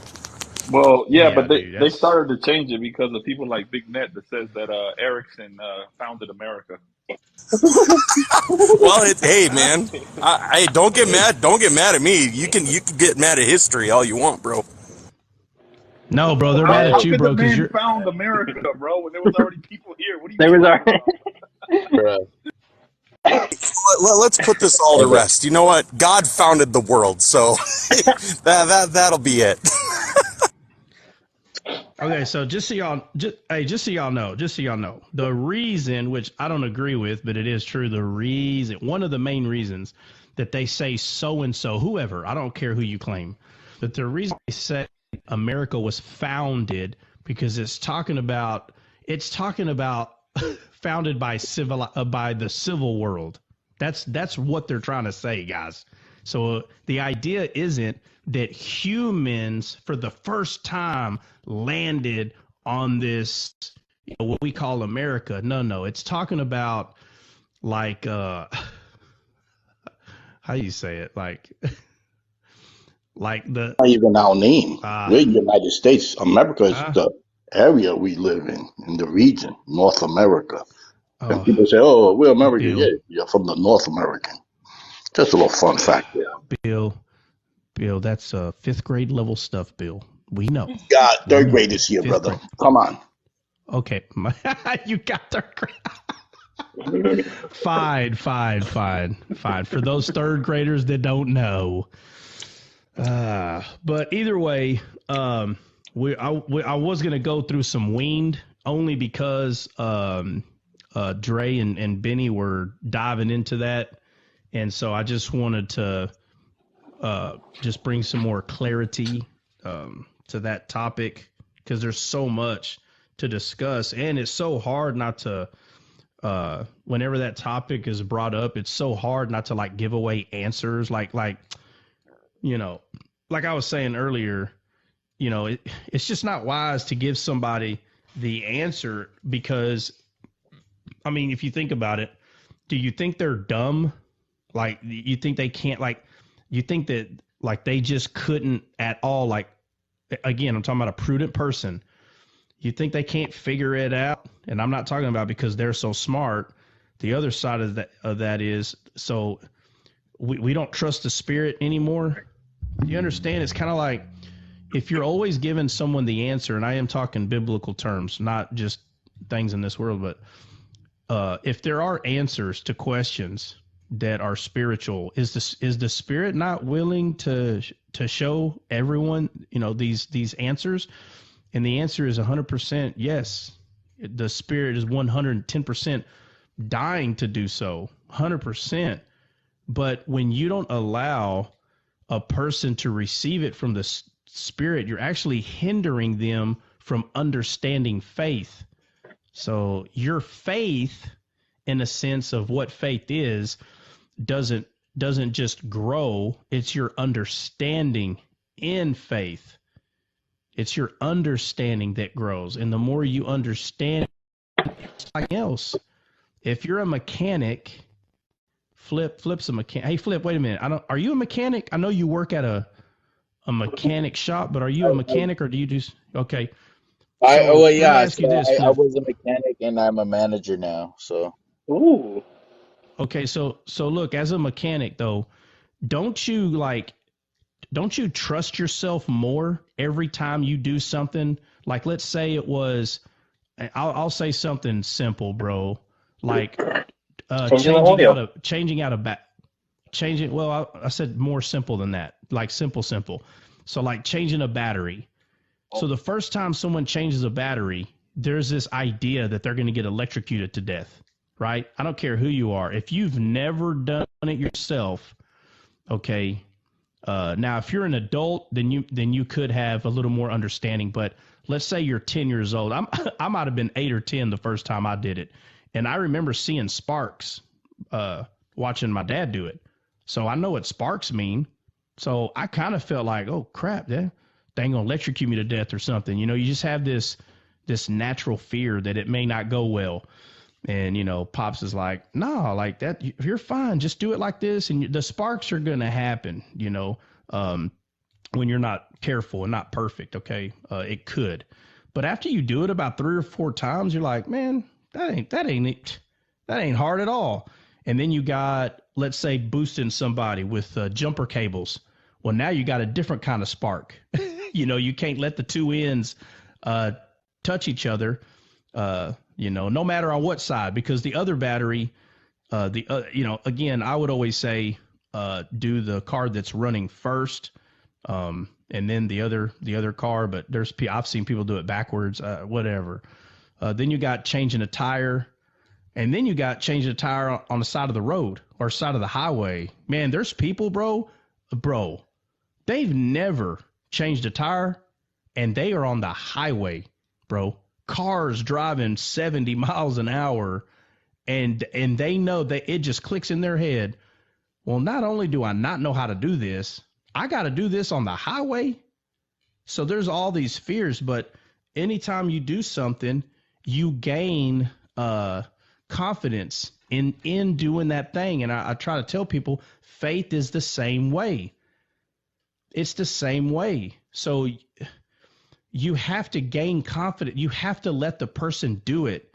You can't always be the person saving somebody. Like, you know, it wasn't too long ago, a couple months ago, I had my cousin's daughter, which that's still my cousin, but second cousin. But anyway, the flat happened to her, you know, on a bridge, you know, and I wasn't near my house to grab certain things that I would take to go help her. I wasn't home, but they called me and I'm like, oh man, okay, hold on. Let me get to the house. So about the time we got to the house, there was someone that was in that car that, you know, because there's 3 or 4 people in the car. So they're all trying to find a family member. Well, when, there was a guy there that I guess his brother was home. And so we got a call back and said, hey, someone's about to pull up literally in a minute or two. I was like, okay, so they're doing the right thing, bro. You call everybody, right? Like, hey, you call your brother, you call your sister, and I'm going to call, you know, a family member. Everybody call a family member. And there just happened to be someone that was literally at home just a few miles away from them. And so they showed up and did the business. No big deal. But you know, and don't get me wrong. I'm not saying on the side of the road, all right, here's your chance. Go ahead. You're going to go ahead and do all this. That's not really a safe to do that, you know, but you want to teach someone how to do that at home. You tell them, hey, look, you know, we're not in traffic, but you need to learn how to do this, because if someone can't come help you, you got to learn how to do this yourself. I don't care if it's a boy or girl. It don't matter. And so you get them on their own time at home, and you walk them through it, how to take the tire off, how to put the other one on, you know, and I tell you this, always get them to check to see if that tire has air in it before they put it on, because if it don't have air in it, then you need someone to take you to get some air in it before you put that on there, because if not, you're going to do double, triple work, right? Because you're putting it on there. Now you got to take it off to go get air in it. And I know it sounds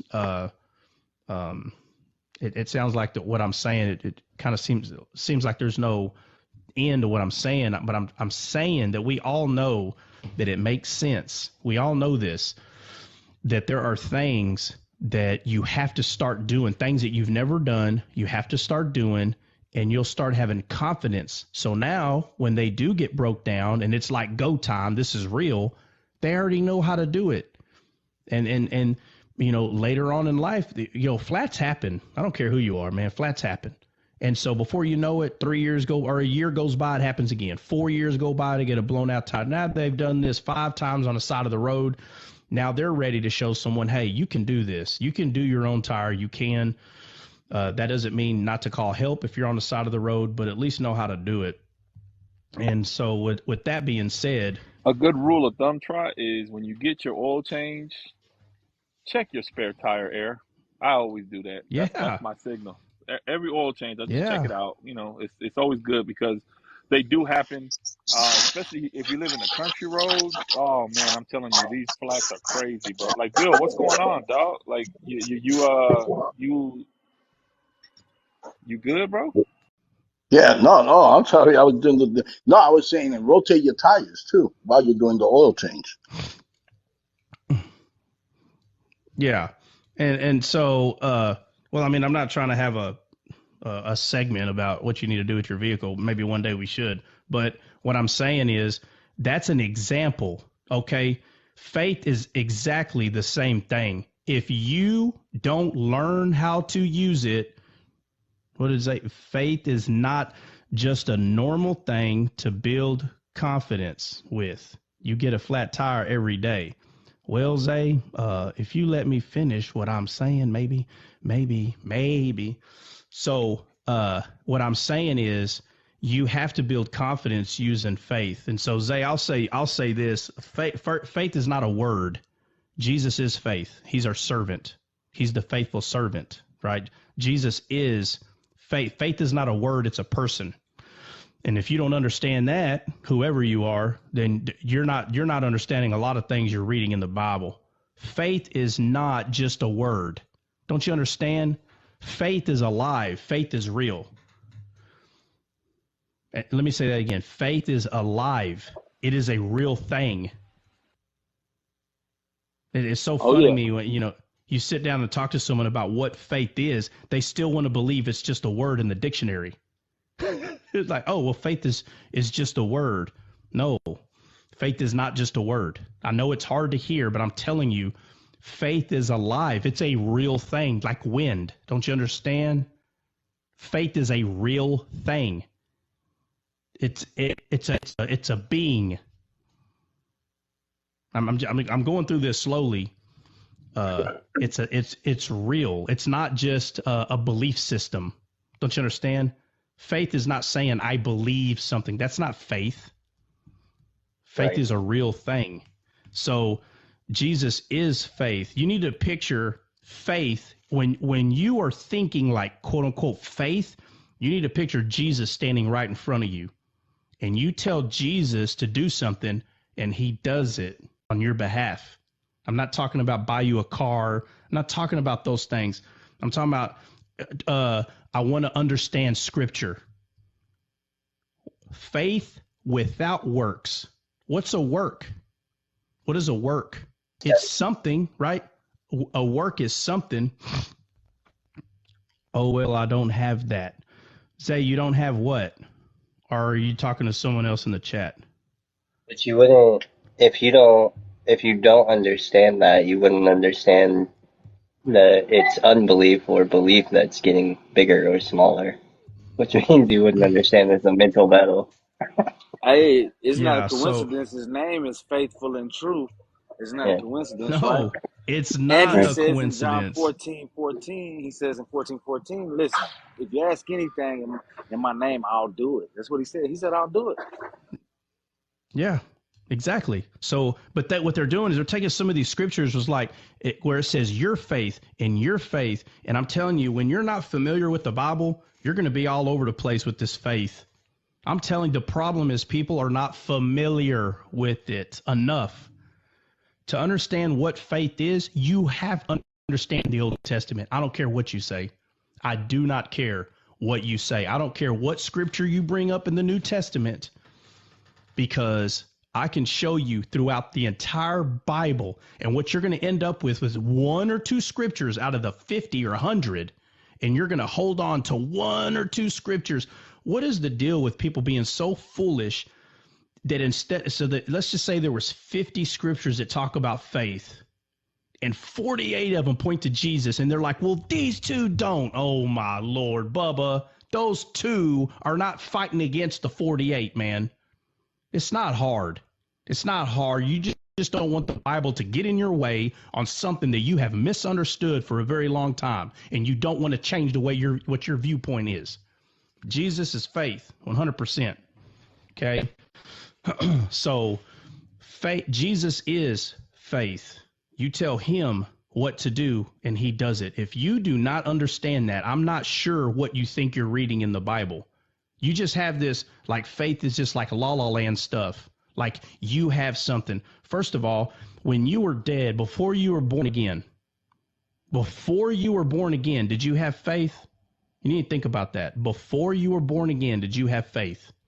If you were not born again, my friend, you did not have faith, period. Because faith is what brings you alive. Don't you? That's what brings you alive. Faith.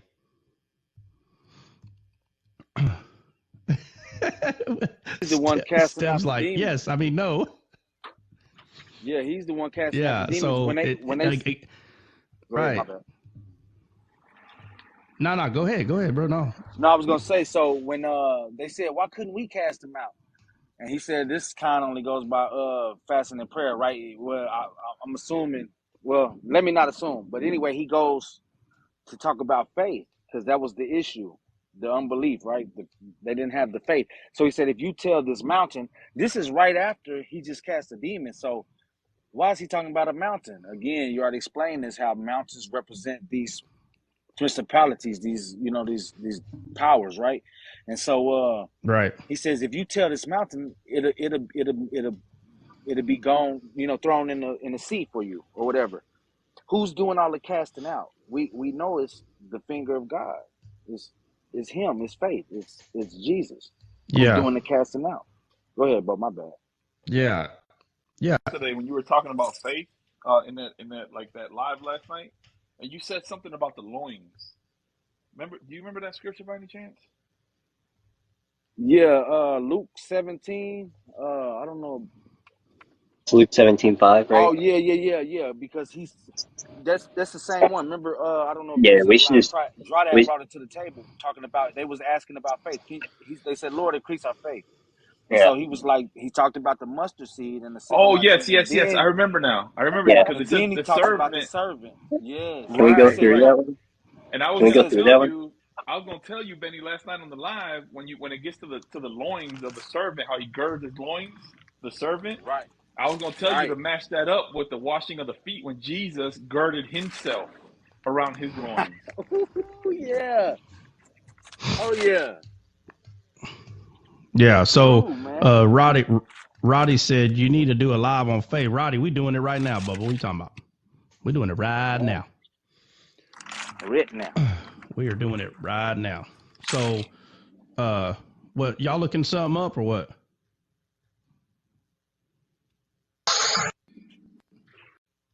That's Oh, why we're doing on Sundays at 7:30. We're doing justification by faith, and we're going to Romans, the whole epistles of Paul in Romans. yeah. And when you're doing justification by faith, if people don't know what faith is, then justification by faith can kind of point in a different direction. I tell people all the time, it's very important to know exactly what faith is, to really understand what that is. And then when you start talking about justification through faith, right? Because we were saved by grace through faith. Just what does that mean? Through faith. Through Jesus. Through Oh, his man, word. it's That's not right. hard. It's really not. It's religion. It's religion that keeps tearing this down. You know, it's religion does it, but the word, the spirit makes it very clear what or who faith is. And these people that claim to be these biblical scholars, you start talking about stuff in the Old Testament, they can't talk to you about none of it. They're so stuck in the New Testament, they can't talk to you about nothing in the Old Testament. And it's like, brother, how do you not see that Jesus is faith? How do you not see that? No, man, no. And I'm telling you, it's no different than Solomon. It's no different than people who were seeking life in scriptures without seeing the most important part that, like Jesus said, they can test of me. And these people, they will talk to you about like belief systems. They'll argue with you about like who can remember the Bible more. They have all these weird arguing points. And it's like, bro, can you talk to me about Jesus for 5 minutes? And then if they do talk to you about Jesus for 5 minutes, 99% of it is about how he walked on this earth. It's like, bro, you didn't bring in the Old Testament at all. You know, you didn't bring up the Old Testament at all, man. And Testament. yeah, there ain't no Old Testament. There ain't. What are you talking about? You know, but were y'all? Yeah, I only do new. I don't do I that don't do old stuff. old. Hey, were y'all looking something up a while ago? We were talking Or about the no? servant, bro, like the servant and faith. When he says, "Teach us about faith," and then he goes into the servant. I think that's where we were kind of going to circle around, I guess. Oh, okay. Well, who was good? I Are don't. y'all I don't waiting have on me my to be other. quiet? Is that what I I'm? don't have my other device, Am I bro. talking too much? I can do CJ it. got it. CJ got it. So, I'll just start from 1, actually. Okay. So this is Luke 17, starting from verse 1. Then he said unto the disciples, It is impossible but that offenses will come, but woe unto him through whom they come. It were better for him that a millstone were hanged about his neck, and he cast into the sea, than that he should offend one of these little ones. Take heed to yourselves. If thy brother trespass against thee, rebuke him, and if he repent, forgive him. And if he trespass against thee 7 times in a day, and 7 times in a day turn again to thee, saying, I repent, thou shalt forgive him. And the apostles said unto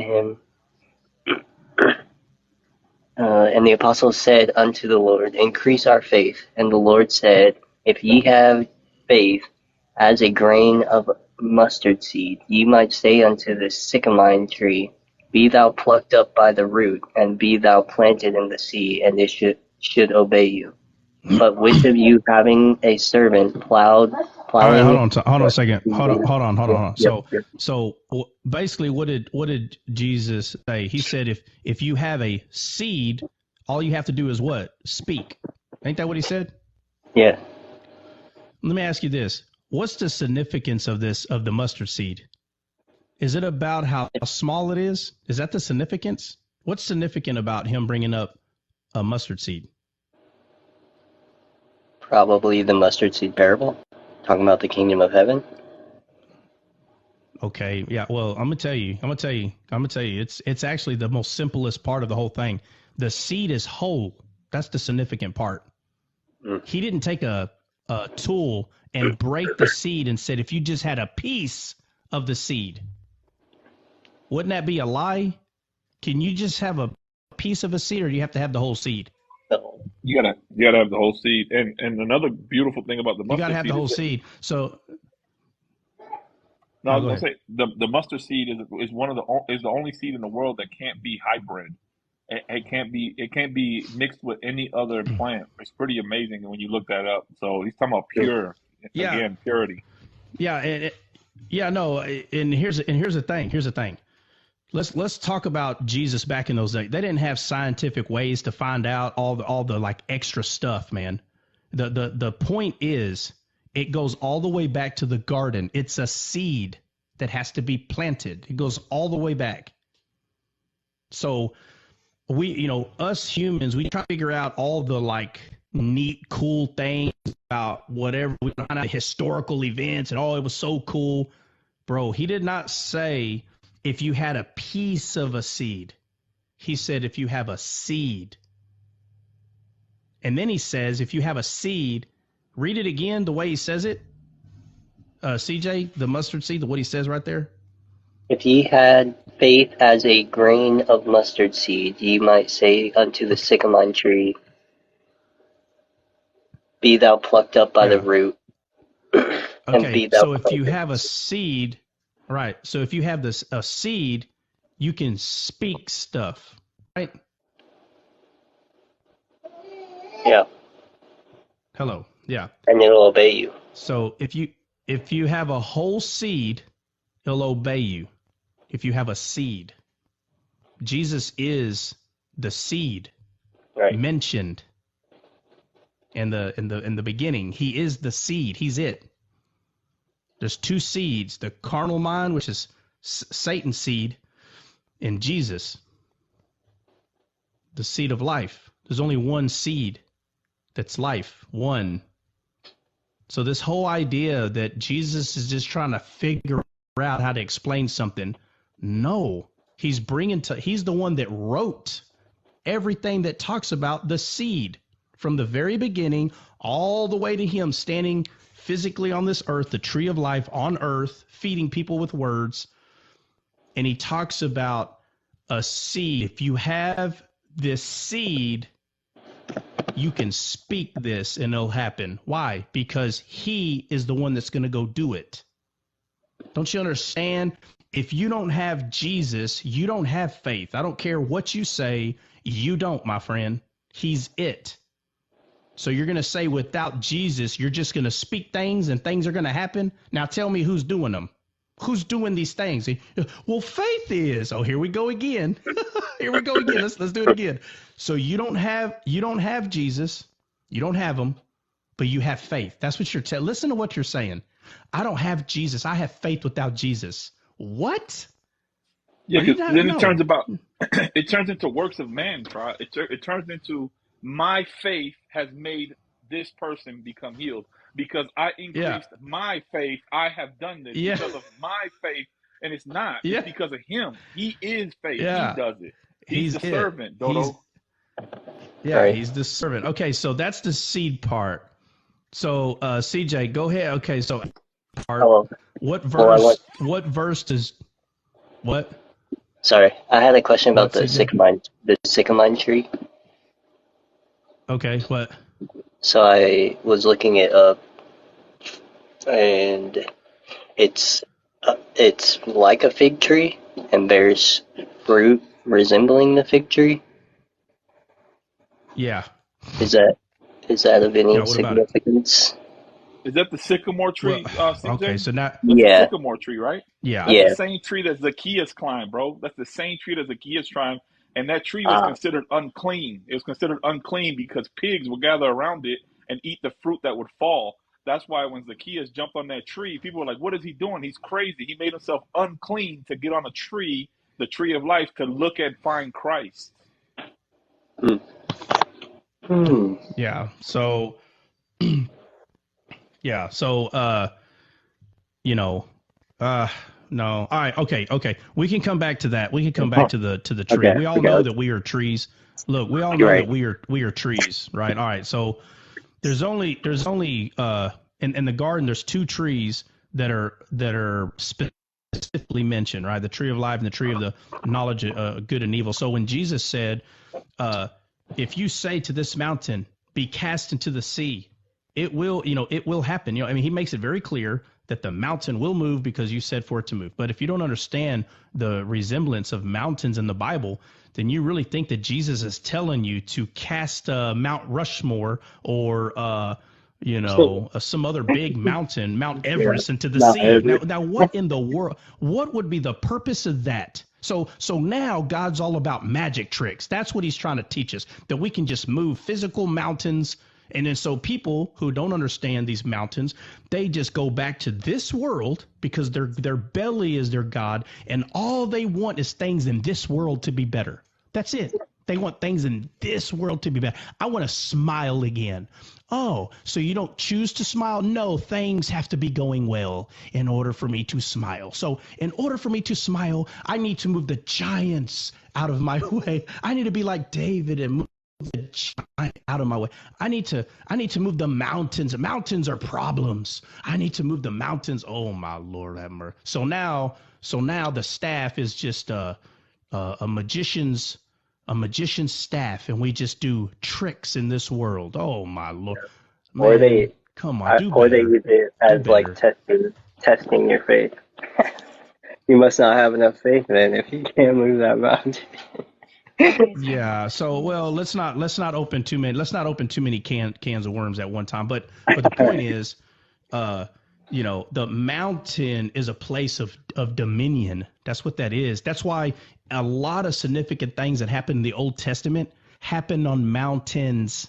Mount Sinai, the law was given from on top of a mountain. Mount Ararat, where Noah's ark landed. It landed on a mountain. Mount Carmel, where Elijah unalived 350 prophets of Baal, or 450 prophets of Baal. It happened on a mountain. Where Abraham was going to unalive his only begotten son Isaac, happened on a mountain. Do you not understand? These are from areas of dominance, of dominion that belong to God. Satan, whenever Jesus received the Spirit, the Spirit led him immediately to be tempted by Satan. Where? In the desert. Why? Because that's where the first Adam became unalived. He went back to the place of death where the first Adam failed. And he got tempted of the tree of the knowledge of good and evil. He got tempted. But before he got tempted, it said that Satan took him to an exceedingly high mountain. Why? Why the word exceedingly? You know why you're not understanding why it's exceedingly high? Because you don't understand Old Testament scriptures. That's why. That's why you don't understand. Nebuchadnezzar, you don't remember the dream he had about the tall tree? You don't remember? No, of course you don't, because you're not familiar with the Bible, nor do you care to be. You just want to tell people they have faith. Your faith, not Jesus, faith. You become a fool when you don't see these things, 100%. So if you're one of those that claims that Jesus is not faith, you need to be honest with yourself. Is Jesus not faith because I don't want him to be faith? Or is Jesus not faith because I was never taught that? Or Jesus is not faith because I don't hear anybody else saying it? Or Jesus is not faith because we have two things? No, now we have three things. We have the Spirit, we have faith, we have Jesus. I mean, God dang, we must be Hindus. We got 5,000 gods all of a sudden. You're not seeing it. Jesus speaks in a very specific way, and it is your job to figure out what he's trying to say. And if you are not as familiar with the Bible as you're claiming, and you know you're not, I'm not talking about New Testament. You can have that thing memorized all you want and argue against the Calvinists and argue against all the denominations. You know, you sit there, argue with all these. No, this is more true. So basically, what are we doing? I'm from Paul. I'm from what's his other guy's name? Apollos. That's what it was. Apollos. He says, I'm from Paul. So basically, we'll say, I'm just naming some things: Methodist, Baptist, Catholic. I don't care which 47,000 denominations of Catholic, East Orthodox, North, Northeast, Underground, and the Heavens, Catholic, whatever your names of your Catholic is, whatever. It doesn't matter. And then you got Pentecostal, and then, all these other denominations, Methodist. It doesn't matter which one. That's all you're doing. Every one of y'all are standing at the doorsteps of one of these denominations arguing with each other. Are you not understanding how foolish that is? No. Here we go. I'm from Paul. Paul said, no, Apollo said. Well, you become a fool. You have the whole Bible memorized. God's waiting to use you, and you lie to yourself and you lie to everybody else by saying that God is using you. Yeah, God used Paul. God used Apollos. So why are people from Paul and people from Apollos arguing? It makes no sense. It makes He's no a pharaoh sense, too. man. And that's all you do. You get online and you're like, let me see who's got the Bible messed up. And you go find them to argue. Oh my, I can't tell you how many of these fools are in my DMs. The Bible said I'm a prophet sent to tell you to shut your mouth. I'm like, oh my God, really? Hey, go bring somebody alive there, guy. Go bring someone alive. Can you do that? Oh, I do it all the time. There's no way. There's no way that hateful spirit that you have is coming from God, buddy.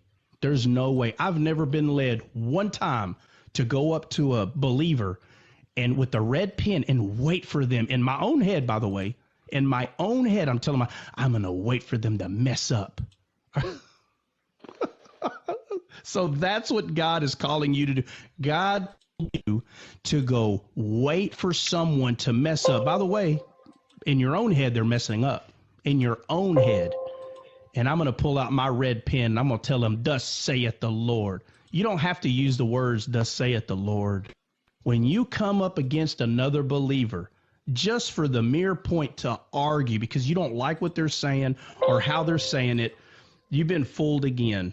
You are supposed to go make disciples. You go make disciples.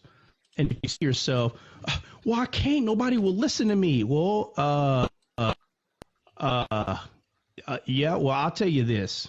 If you can't make disciples, you need to figure out why that is.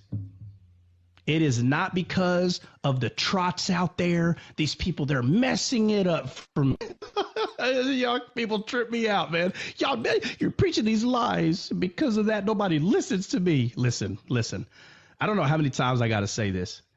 If you get on fire for the Lord, okay, I'm not saying get on fire for yourself where you go around telling people that's not true. If you get on fire for the Lord, people will come watch you burn. I promise. It is true.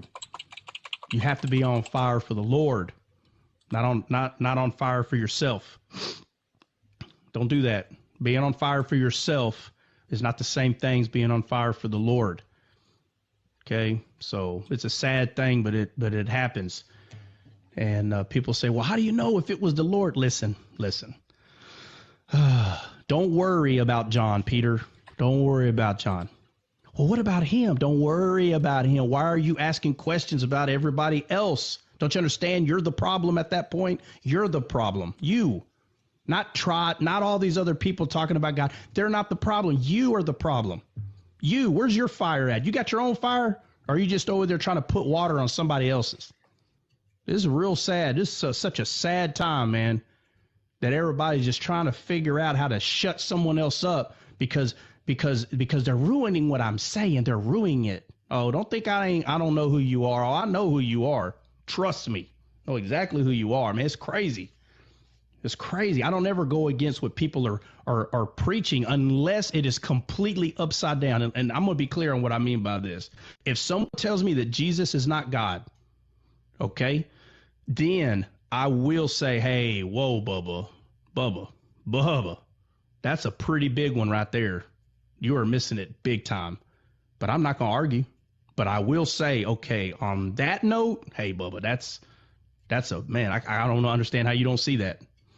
I will say something though, but I'm not gonna go tell everybody it's a false prophet. I'm not, man. I trust the Spirit. I don't gotta point my finger. Thus saith the Lord, man. One thing I learned: the Spirit is amazing.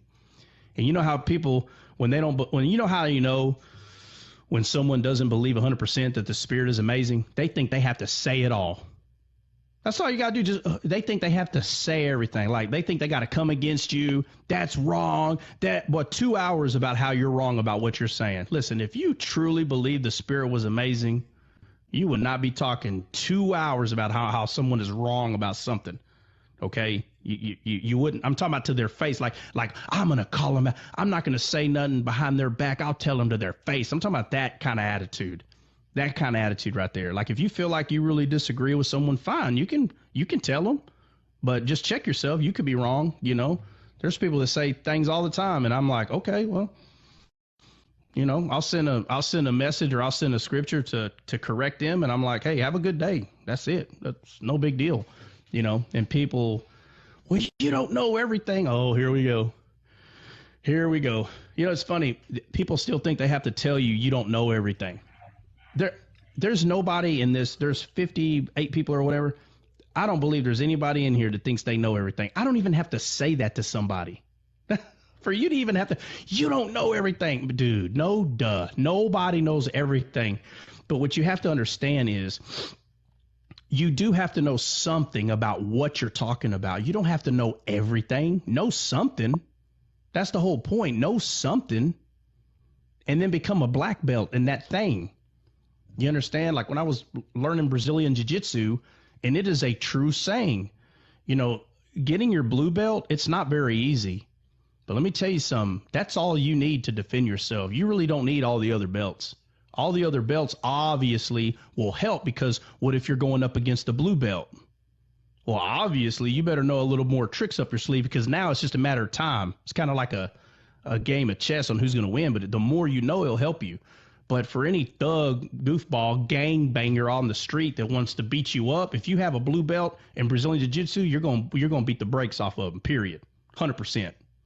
90% of all fights go to the ground. It's just a matter of time that they're going to get there, and they're going to get there. But I'm saying that to say this. It's not the best to just be a blue belt. But if you're just going to be a blue belt, be a black belt at a blue belt. I know that doesn't seem like it makes sense, but I'm saying a black belt, and I'm talking about a person that has reached black belt in Brazilian Jiu-Jitsu, okay? If you tell them to go over blue belt stuff, Bubba, they're flawless. They are flawless. But if you tell a blue belt to go over blue belt stuff, they're really good, right? They're good enough to be a blue belt, but they're not a black belt at blue belt. But there are people that as far as they went was blue belt, but they are a black belt at blue belt. Do you understand? They're so familiar, so good at being a blue belt. Boy, they're phenomenal. And I'm saying that each one of us are at different levels. I get that. Trust me, I get it, okay? But you may not be a black belt in the Bible, okay? You don't have to be. Let's say if Bible had belts. If you're a blue belt at the Bible, just be really good at what you do know. So when you hear me constantly over and over talking about shadows and Jesus in the Old Testament, I'm telling you right now, I could care less. I don't care. I am a black belt at that level, period. I don't care what anyone says. So when everyone's talking about a different topic and I'm like, oh, my Lord, and I can kind of see the direction that it's going, I'm not saying I know everything, but I am going to stick with something that for whatever reason, I just happen to get very good at because I cared enough to put my time and effort in it. Okay. And so when people come against your blue belt and you know that you're really good and you know that you're grounded and your foundation is awesome in this area, don't worry about what else is being said. You at least talk about what you're good at. And I understand people like to debate and argue, and I bring this up often. But I'm telling you, debating and arguing is not a belt. It's not a belt, man. It's not. It's foolish. You could do way better by just talking to people about the word and so. But again, that's some of them will claim that's what they're doing. Oh, but that's why I talk to these people. And you listen to me like, bro, y'all argue. There is no final conclusion to 90% of the junk. Now, it's better to talk about Christ than not talk about him at all. But just don't be drug into a long, I'm from Apollos, I'm from Paul. That was the whole point of what I'm getting at. You're coming from one denomination to another, people arguing about which denomination, just a bunch of fools arguing with each other. Go bring someone alive, man. It's not about pulling them out. You don't have to focus on the counterfeit.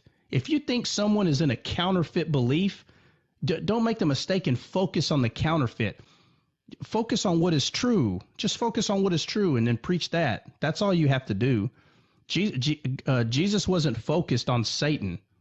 He wasn't. He was focused on himself, who is the truth, the way, and the life. He was focused on himself.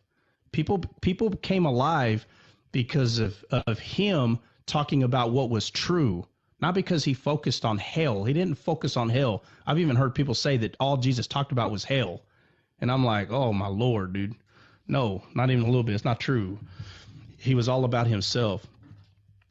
And so, this conversation started because, we just so happen to be talking about faith, and people just want to believe that faith is just a word out of a dictionary, or it's just a word. It's not. It's not just a word, man. Faith is a person. And I understand it's not easy to see. I get that. But I get that all the time. So you're not the first one to look at me like a cow at a new gate. You're not, I promise. Which I can attest that I didn't even like I wasn't looking for it, but at the same time like I didn't understand that until probably about 25, 26 years into studying. So it can be hard to see. I can say that. I'm sure somebody Yeah, has no. told me before that though. And so just knowing it for myself, like yeah, it can take time. Yeah, read so the first thing that you read was let me see. You read the seed. Go ahead and read the next part after that. Okay. So be thou plucked up by the root, and be thou planted in the sea, and it should obey you. But which of you, having a servant plowing or feeding cattle, will say unto him by and by, when he is come from the field, go and sit down to meat? No, keep reading. It's not done. Oh no. Okay. And I Oh, will, my bad. and I will not and will not rather say unto him, make ready wherewith I may sup, and gird thyself, and serve me, till I have eaten and drunken, and afterward thou shalt eat and drink?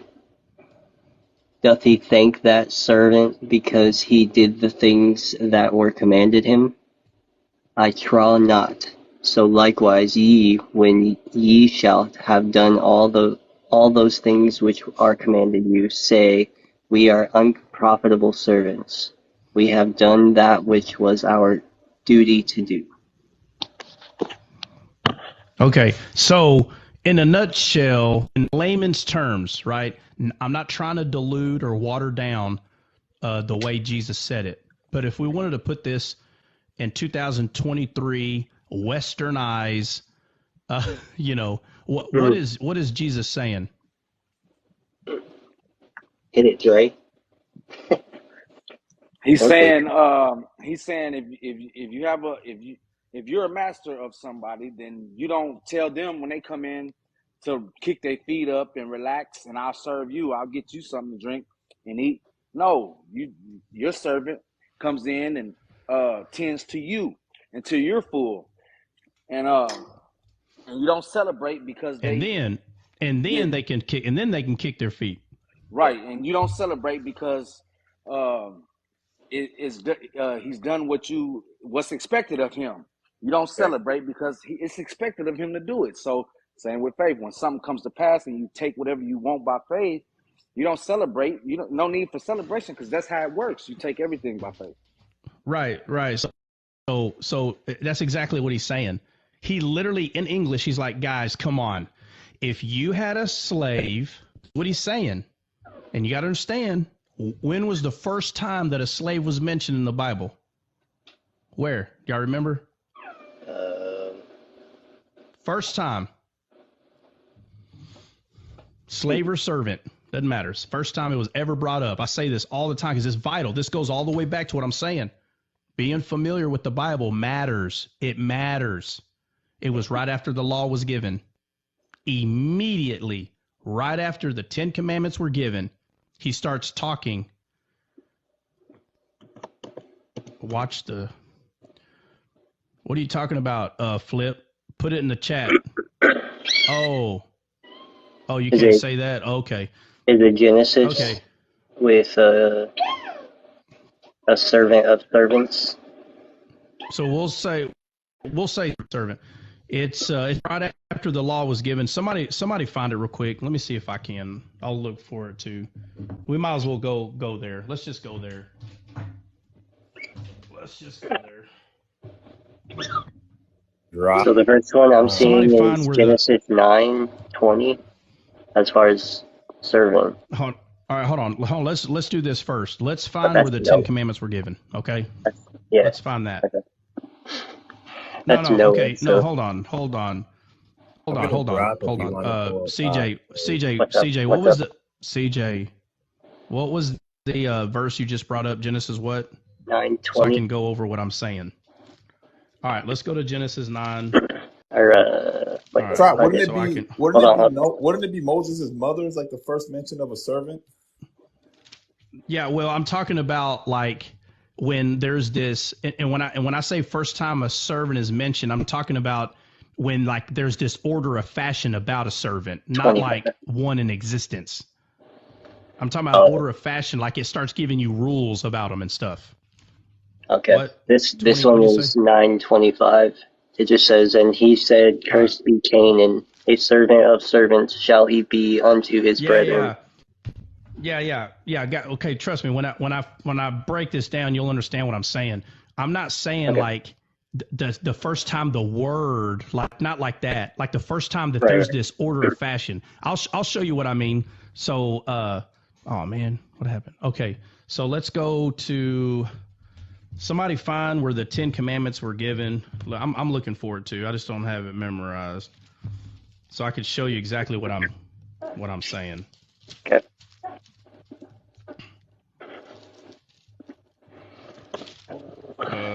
Let's see. Would be Exodus 20. Yeah, it's an Exodus. I don't know. I have 19 in my head, but maybe not. Okay, 19 is Mount Sinai. Uh,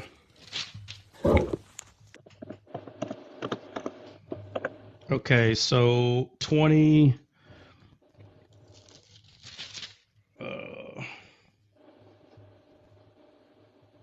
Yeah. Okay. So all right. So Exodus 20.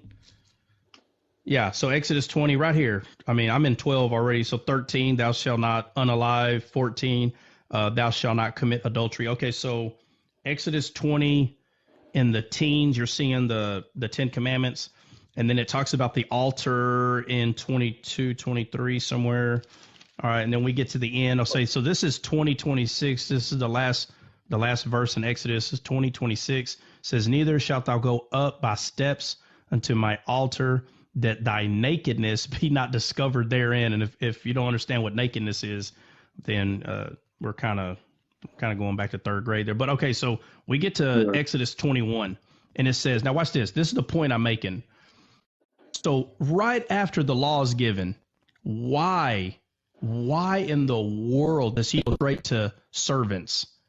This is the kind of questions you have to ask yourself. Why? Why is he going straight from the law to servant? And it says, now these are the judgments which thou shalt set before them. If thou buy a Hebrew servant 6 years, and it starts breaking down these very weird, like laws in between laws, like regulations, SOP. There's like an SOP to a servant now. If you don't understand that servant right there, the servant that leaves but yet stays, right? He has a chance to leave. Let me just go to it. Probably Right. y'all looking at me. What? Hey, you got somebody knocking at your door, man. Yeah. Trot, is that going when it speaks about the 7-year jubilee, about the forgiveness and if they want to stay of the bond servant? You turn Somebody's knocking at my door. What Revelation are you right now? talking about? Flip, who's knocking Oh, at the door, Taylor. bro? Oh, Taylor. oh, my Bill, bad. are Yeah, you so trying to get into yeah, I'm Revelation right now? I'm just kidding. 7-year jubilee, that when it's forgiven, Yeah, I know. when okay. I'm All teasing. right. Well, let me all just debt is forgiven, and all land is given back. Okay, Bill, I'm just going to read it. I'm just going to read what I'm talking about. Okay, so this is what I'm talking about. So again, Exodus 21 is what I'm talking about. So I'll go to a part.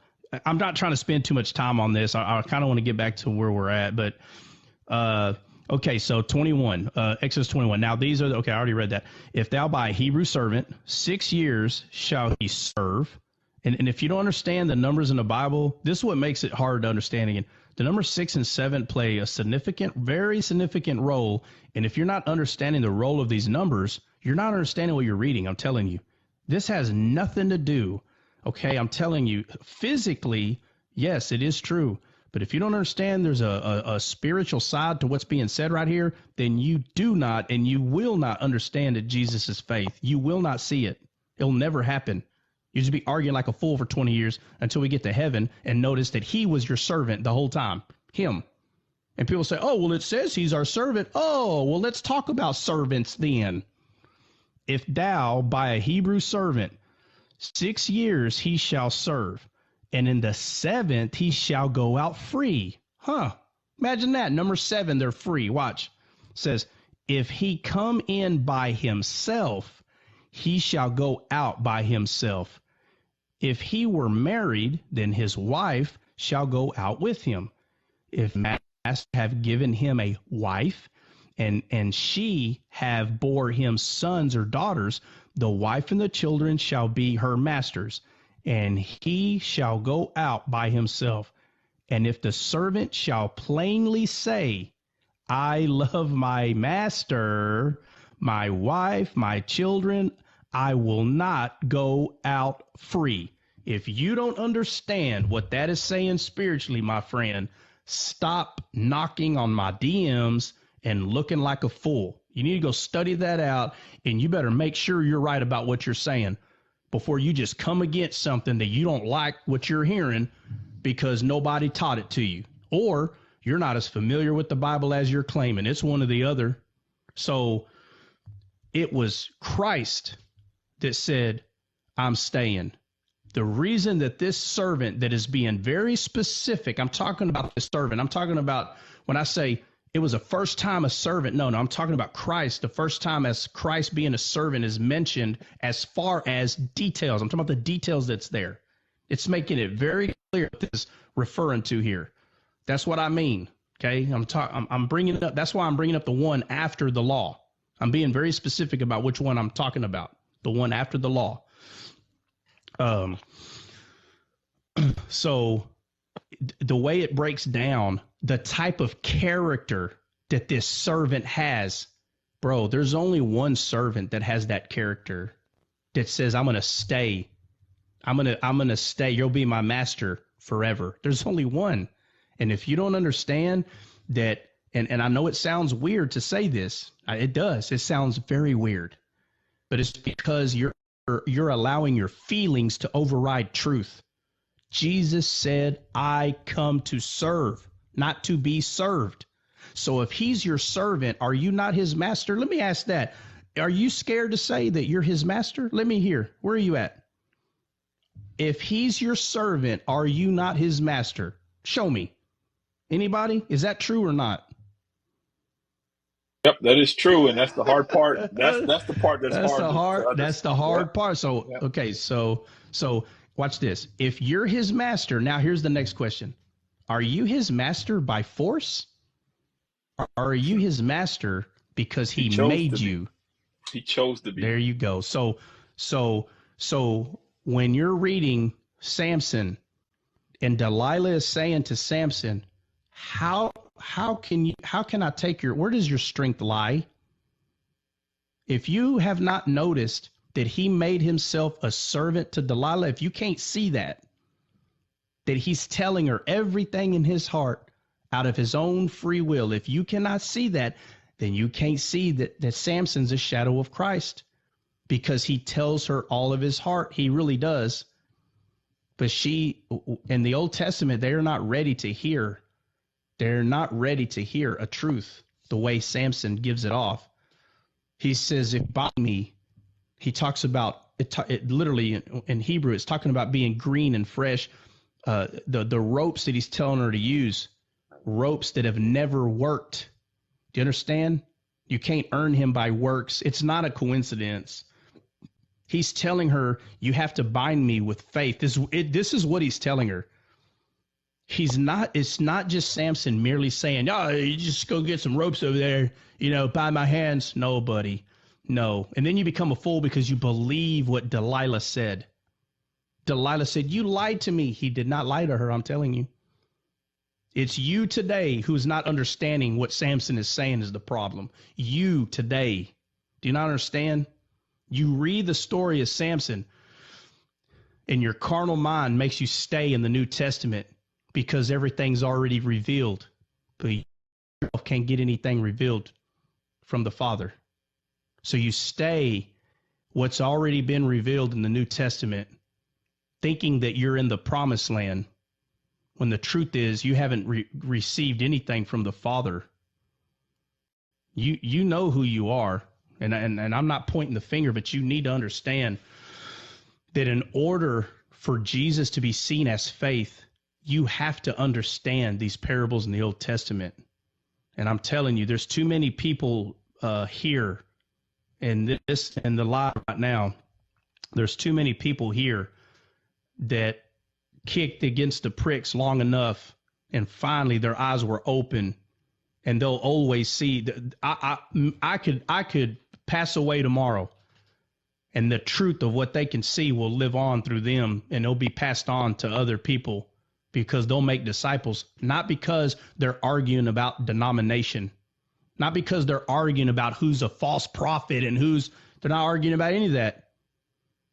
When you see the truth, the counterfeit no longer matters. This whole idea of all this false, it don't matter no more, because we hear the voice of the Lord and we make disciples, because that's what we're supposed to do. So if you can't see that Jesus is faith, it's because you don't understand why a servant, a very specific one, with the very specific numbers of 6 years, 7 years, and then he goes free and he comes back anyway, and he's free.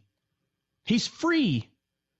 Any normal man would run, but a man of virtue would stay, because the characteristic of this man only comes from one.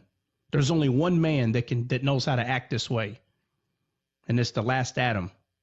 It's because it was God himself. There's no man that knows how to do these things. No man can. No man could.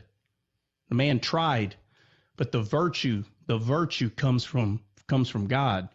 That's how the idea of the seed of Jesus stayed alive through the whole Old Testament, and then came here in the New Testament, what we call the New Testament anyway. But if you don't see that Jesus is faith, excuse me, hold on.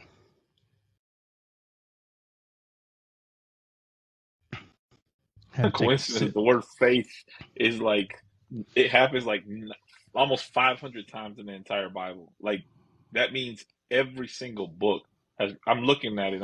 It's incredible. Hey, you know what I Yeah. seen too? When you look up the word faith, like pistis in the Greek, when you go to the root, it's the very first letter of the alphabet, the aleph or whatever it is, or alpha. And he's the author and the finisher of our faith. He is the beginning and the end. Yep. And Yeah, it's just and that is our and faith. That when it says he's the author and finisher of your faith, of our faith, and they're like, see, how could he be the author of himself? It's like, okay, let's back up. Let's back up. If you still don't understand that you yourself have to learn how to use faith, if you don't understand that, now we got to back up way back here and start off again on how someone grows in faith. How does it happen? It's because you're moving from faith to faith, meaning something is occurring in your life, and you're working with faith. I'm going to use the word that this thing, whatever it is, will come out the way it needs to come out. Okay, and I'm just saying, let's say It does. It comes out the way it's supposed to come out. And it came out. Let me make it real simple. Real simple. You study the word. And you want understanding. I want understanding of the word, right? So you go to the Old Testament and you're like, I want to find Jesus in the Old Testament. And let's say you dig and you're just digging. I don't care if it takes 3 months. And you start having questions about, wait a minute, who is this person right here? And let's say it's revealed to you that it's a shadow of Christ. And you're like, oh, my Lord. And nobody told you. And so you go to some brothers and you're like, bro, is this a shadow of Christ? And they're like, yeah, bro, that is literal. And then they go deeper and show you. And let me show you why. And they go down deeper. I'm talking about this person. And then so it was revealed how? By faith. So watch this. Sarah and Hagar. I say this all the time. Paul calls them mountains. He said Hagar. Well, he didn't. Okay, well, let me say this. He calls one Mount Sinai and one Mount Zion. Basically, one is of bondage and one is of the promise. So let me ask you this. It doesn't say that right there in the scripture. It doesn't say that so that he spiritually understand or not. How did he understand what he was reading? So Revelation. it was revealed to him, but it was revelation, right? But he had to listen what I'm saying. He had to believe it, and I'm going to use the word. He had to believe it by faith because it doesn't clearly say it. But you have to be familiar. Yeah. You have to, or you're not going to understand that. So the more familiar you get with the word, I was saying this, Dre and Benny were texting yesterday, and I don't remember exactly how I put it or exactly what I said, but you know, it seems as though in this weird way there's steps. But every step is by faith, and the next step is by faith, and so your carnal mind can use fear against you because you're going to tell yourself, but that's not what it says. And I'm telling you, when people say that is not what Scripture says, you find out what they mean by that. Say, what do you mean, Scripture? It doesn't. And you'll hear people say, Jesus never said he was God. Notice what they're saying. That's not what Scripture says. These people are telling you that if it's not written down, like black letters on a white page, they're telling you if it's not written down, it's not true. Okay, so what does that mean? That means that when Paul said that Sarah and Hagar are mountains, then that's not true either then. That's what they're telling you. Don't you understand? That's what they're telling you. Or that Hagar and Sarah were actual mountains and not people.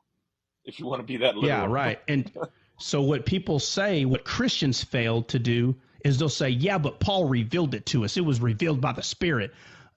Here we go again. Where did Paul get it from? Well, it was revealed for the Spirit. Okay, so the Spirit doesn't reveal anything else. So this is where a problem occurs. There are a lot of Christians today, they don't use faith like they claim. They don't. They don't. I'm sorry. Let me read this verse on servant, which is hilarious, bro. I was just telling Benny to read it.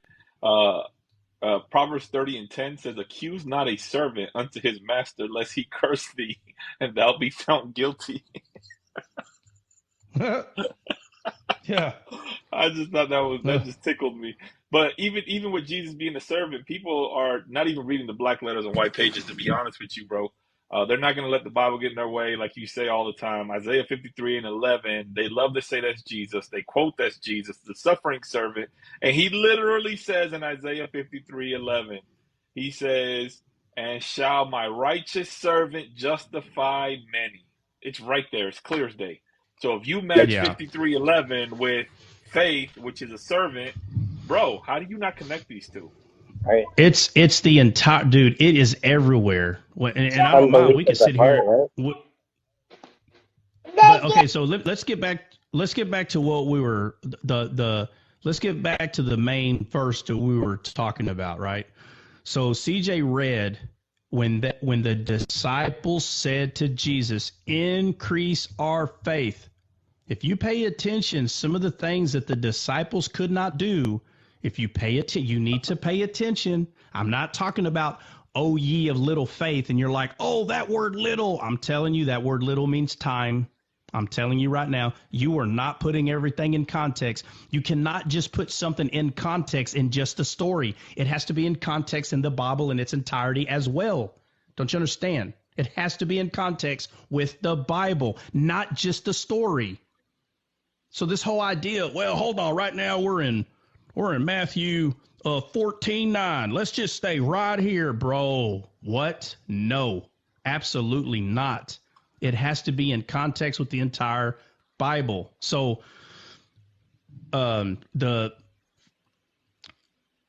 the what was the verse, CJ, that you read? Luke what? I'm sorry, that's why I couldn't. 17, 1 to I think about 12. Okay, is that okay? So here it's talking about a servant. We went over it, but they said, "Increase our faith." That's what they said to him, because he said to them that their problem is unbelief. That's what he tells them a lot of times. So when these people get confused and they're like, well, it says right here, "Oh, thee of little faith," it's talking about time. It's not talking about a measurement. The Bible said he's given to every man the measure. The. There's only one measurement. That's what "the" means. It doesn't say a. It doesn't say he gives to every man a measure. You go study that in the Hebrew, it is saying the Can you measure, imagine if not it a. was a? Can you imagine if it was a measure? We would be all over the place. Jack, heck have you been? Well, I've Yes, Jess, where been in you the been, yes. man? I've been in the waiting since I had a call at 8:30, so I missed the train. So I've been in the since what? For Oh, okay, I've been cool. down Well, as there long as you're waiting here, it's cool. forever. Yeah, Yeah.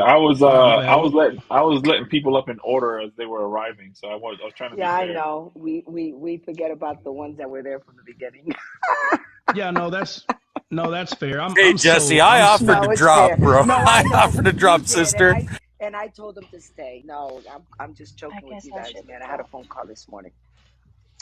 yeah, no, it's all good. It's all good. But can So you no, imagine if it anyone that's was here, a faith? Can you imagine? We would be roller coasters well, up that's and what down, no well, stability. but that's what people want to believe. They Oh, do not want to believe it's. Let me tell you, the measure, a measure, man, it's a crazy argument, but it doesn't matter. I'm not trying to argue about that, but the point is, he tells them a lot of times, like when they couldn't take the demon out of the boy, and he says, "Your problem is unbelief." Let me tell you something that Abraham did not have. He didn't have unbelief. You have to understand. Their problem was their unbelief. Unbelief and faith, and I'm going to use the word faith. Unbelief and faith, they play tug of war against one another. This is vital. You have to understand your flesh and your spirit are constantly playing tug of war on what is true.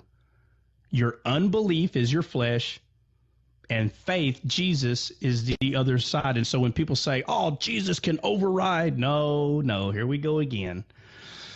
No, I know you would love to believe that God doesn't honor his own word. I know you would love to believe that God is all powerful and he can do whatever he wants, like he's just some full human that just does whatever he wants. No, he does not. He doesn't do whatever. When the Bible says he does what he wills, notice the word it's using. He does what he wills. That doesn't mean he does whatever he does his will. Don't you understand? He does his will, not whatever he wants, like he's a fool. He does his will. did you see Okay? what And his Cryworth will wrote? is Wait, you mean there's where's he two at? realms and two realities? Two realms, two realities. Yeah, and so So, so Trot, yeah. can my bad. So when we just to kind of bring some practical application. So when we talk about like throughout the whole New Scripture, the New Testament, that's I think that's where people get confused. You see that like Paul and James and Peter and all these guys when they start their letters, they say Paul, a bondservant of Christ, or whatever, a servant of Christ. So is it safe to say that you cannot be a servant of Christ unless you understand that Jesus is the ultimate servant? So basically, it's Yeah, kind of like Echad, right? It's kind of like when you get married and you become one flesh. Until you become one flesh with God in relationship and in spirit, then you can't be a servant because you don't have the servant. Is that is it's that is that the best let way me to look at Amen. yeah, it? let me Let me make it even more. Let me make it even more simple as much as possible. If we were all like living in a kingdom, a physical kingdom in this world, just tell the truth. Tell the truth. I'm talking about, understand what I'm saying. A good-hearted person. I'm not talking about a fool. A good-hearted person. If the king, and I'm talking about you're just a normal person, like you're a blacksmith, like you make baskets or knives. That's all you do. Your whole life, that's all you do. And every time you turn around, your king is at your door. He doesn't let anyone know that he's there. And he's like, hey, do you need anything? Bro, and you know it's the king, bro. And you're like, well, no, my lord. And he says, no, don't bow down to me. No, it's okay. Do you need anything? Well, at first you're going to be like, well, no, Lord, I'm good, right? Because the attitude is, how dare I tell the king I need something? Tell the truth. Tell the truth. People see kings in the world. A lot of them bow down. They throw themselves to the ground, and they're like, no, please don't hurt me or my kids. What? Well, no, I would never do that.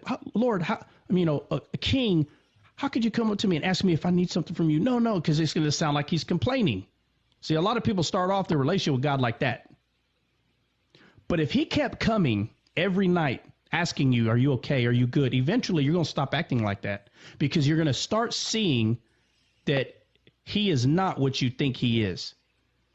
And when it clicks in your head that he's turning himself into your servant, understanding the position that he holds, it will make you melt. Mm-hmm. And then you will become his servant. But you're only his servant because he's leading by example, not because he's a tyrant. And so if a physical king came to your lowly mud hole that you live in, and he comes every night until the day that you die. He comes every night, and no one ever knew it. But he came and to make sure, and eventually you're going to get comfortable and said, well, yeah, before you know it, in a very weird way, when you find out what he is, you will start telling him what to do, because you understand now. You're not telling him what to do because you're the creator. You're not telling him what to do because you rule. No. He's made it clear his purpose in life is to serve you. And when that clicks in your head, when you can see that, oh, my Lord, I'm supposed to tell you what to do. When you can see that, you'll automatically become his servant, because you see the truth of what he is, that he came to serve you, not you to serve him. I don't know how many times people have to read that. Jesus said, I came to serve. I came to serve. If he came to serve, are you not the master? You tell him what to do. I'm telling you, when these things are not understood, you do not see Jesus's faith. You're missing it. You're missing it 100%. The reason when the disciples said, increase our faith, notice what they're asking, increase. So you're going to believe the disciple, the one that Jesus is trying to teach. You're going to believe their question. So they're asking, they're telling the truth. Increase, make my faith bigger. And when they ask that, he starts talking about a servant. Now you make some sense out of that. Why is he bringing up a servant when they're saying increase, make my faith bigger? Did he talk to them about making their faith bigger? Or did he tell them you need to acknowledge what you already have? If you have a seed, you just speak it. Is that increasing faith? The way we're talking about it? Notice that he just told them a truth. He told them a truth. He said, which one of you have a servant? He starts talking about a servant. He's saying that he's the servant. Faith is your servant. You tell faith what to do, and faith does it. That's why it's vital to understand the servants in the Old Testament. Eleazar, Abraham's servant, Gideon's servant, Orpah, and all the others. It's very important to understand the servants, because you see them telling the servant what to do, or you see the servant just automatically doing some things for them. Are you still so carnal that you don't understand what the servants meant in the Old Testament? As soon as the law was given, the remedy was given right after, which is the servant that's going to serve us. Can you not see that? How do you not seeing that? You know why? Because the truth is you're not as familiar with the Bible as you're claiming. That's the problem. But yet you want to argue about it. So instead of getting more familiar with the Bible, let's just argue about it. I look bad, so I'm going to go argue with this dude since I look so dumb. You make yourself look dumb by sticking your foot in your mouth and telling people, I have leaves. I can feed you, and you can't feed. You have nothing to offer. You're not telling the truth. You're not familiar with the Bible. And so when people say things that are just remarkable, out of this world, we're just going to go fight against this person. My friend, you need to fight yourself. What you need to do, go fight yourself. Go look in the mirror and start being honest with yourself. Is Trot your problem or are you your problem? I'm telling you, you're your problem. I'm saying it very boldly. I am not your problem. I promise. So, hey, guys, anybody got anything to say? It's getting close to 10. Philippians 2:7, but made himself of no reputation and took upon himself the form of a servant and was made in the likeness of men. It's very easy. All right, that's all I got. God bless y'all. Anybody else got anything? That's it. God bless. Jesus. That's Hey, it. All right. God bless. Too hot Yeah, to hey, try this one. Too hot to trot. Yeah, Dre, you gonna be able to do a 2-a-day today? Yes, sir. All right, so guys, so Freddie, yeah, bro. So 6 o'clock Central, 6 o'clock Central time. Matter of fact, hold on a second. 3. We might be able to do it at 4. I'm just looking at something. Just give me a second.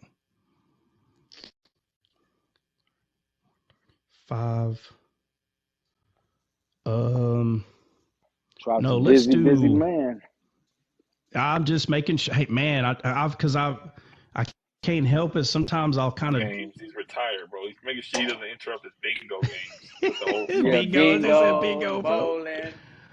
Yeah, chess club. No, man. Living his best life out there. Yeah, no, man. Come on. No, I'm about to nah, y'all, man, y'all should know what I do by now. No, it's starting to cool back up. I think yesterday it was like 90 degrees, and I'm telling you, I know it seems like, but when you go from 108 to 90, you could tell the difference, bro. Oh, of So, course. 100%. yeah, so it's getting back to the low 90s. So here pretty quick. I got a few more people that's going to be coming out, and I'll be choking them out for a couple of months to get them prepared on their way into their law enforcement career. One of them's a family member, and it's a female, so I got to get my wife involved on that one. But that's actually starting to pick back up. I already got a couple that's been out here a few times already, but I'm telling you, Bubba, them 2 months, like, July and August, woo, man, buddy, I'm talking, we here early in the morning. You know what I mean, bro? It is early when we try to get that done. But well, not Well, I'll me. tell I'm you not what, it's out been there. the weather definitely dropped out here, man. It's been pretty chilly when I go to the gym in the morning. It's been like 60 or so. I'm like, ooh, I got to wear a whole. Man, me personally, I don't like the cold, so I wear a sweatsuit. Bro, Yeah, you yeah. too thick to be choking people, man. That's dangerous, man. Now, Too I've been doing hot. it for a long time, man. I know how to do it, bro. It's But I mean, Snap somebody's that doesn't neck. mean once they. Yeah, but that doesn't mean once they start learning, they don't get froggy. It's gonna happen. Hey, there in every class, there's always one that's like, man, that ain't gonna work. And I'm like, all right, check it out. This is what we'll do. I was like, this is what we'll do. If I choke you out, I don't want to hear no nonsense the rest of the class, bro. Like nothing else. I said, but if I can't get you, I get one more try. Because you got some guys that are strong, bro. And what they'll do, and you got to be honest, okay? You got to be, and this is another thing I tell people: be honest. If they're stronger than you, and because I give myself a minute. That's it, 1 minute. So if they're strong enough and they can hold you for a minute, bro, you got to give them props. because either you can get them or you can't get them. It's period the end. So it don't matter if they're strong and they're like, all you did was hold me. It don't matter. You still couldn't get them in the minute. It don't matter. So I'm honest with myself, and it does happen every once in a while. But I tell them, but if you hold me and that's all you do, we get to go again. So I make sure to put that out there. If all you do is hold me, I get one more shot. But I mean, I'm not going to take up the whole entire class doing that with you. We'll do it in a few more days, but I get one more shot. But I said, but if you hold me twice, I think everybody knows why you're holding me, because you don't want to get choked out. But you got to give them props. Hey, you still couldn't do it in a minute. And every once in a while, you got some gorillas, bro. And I mean, boy, it's just, it is what it is.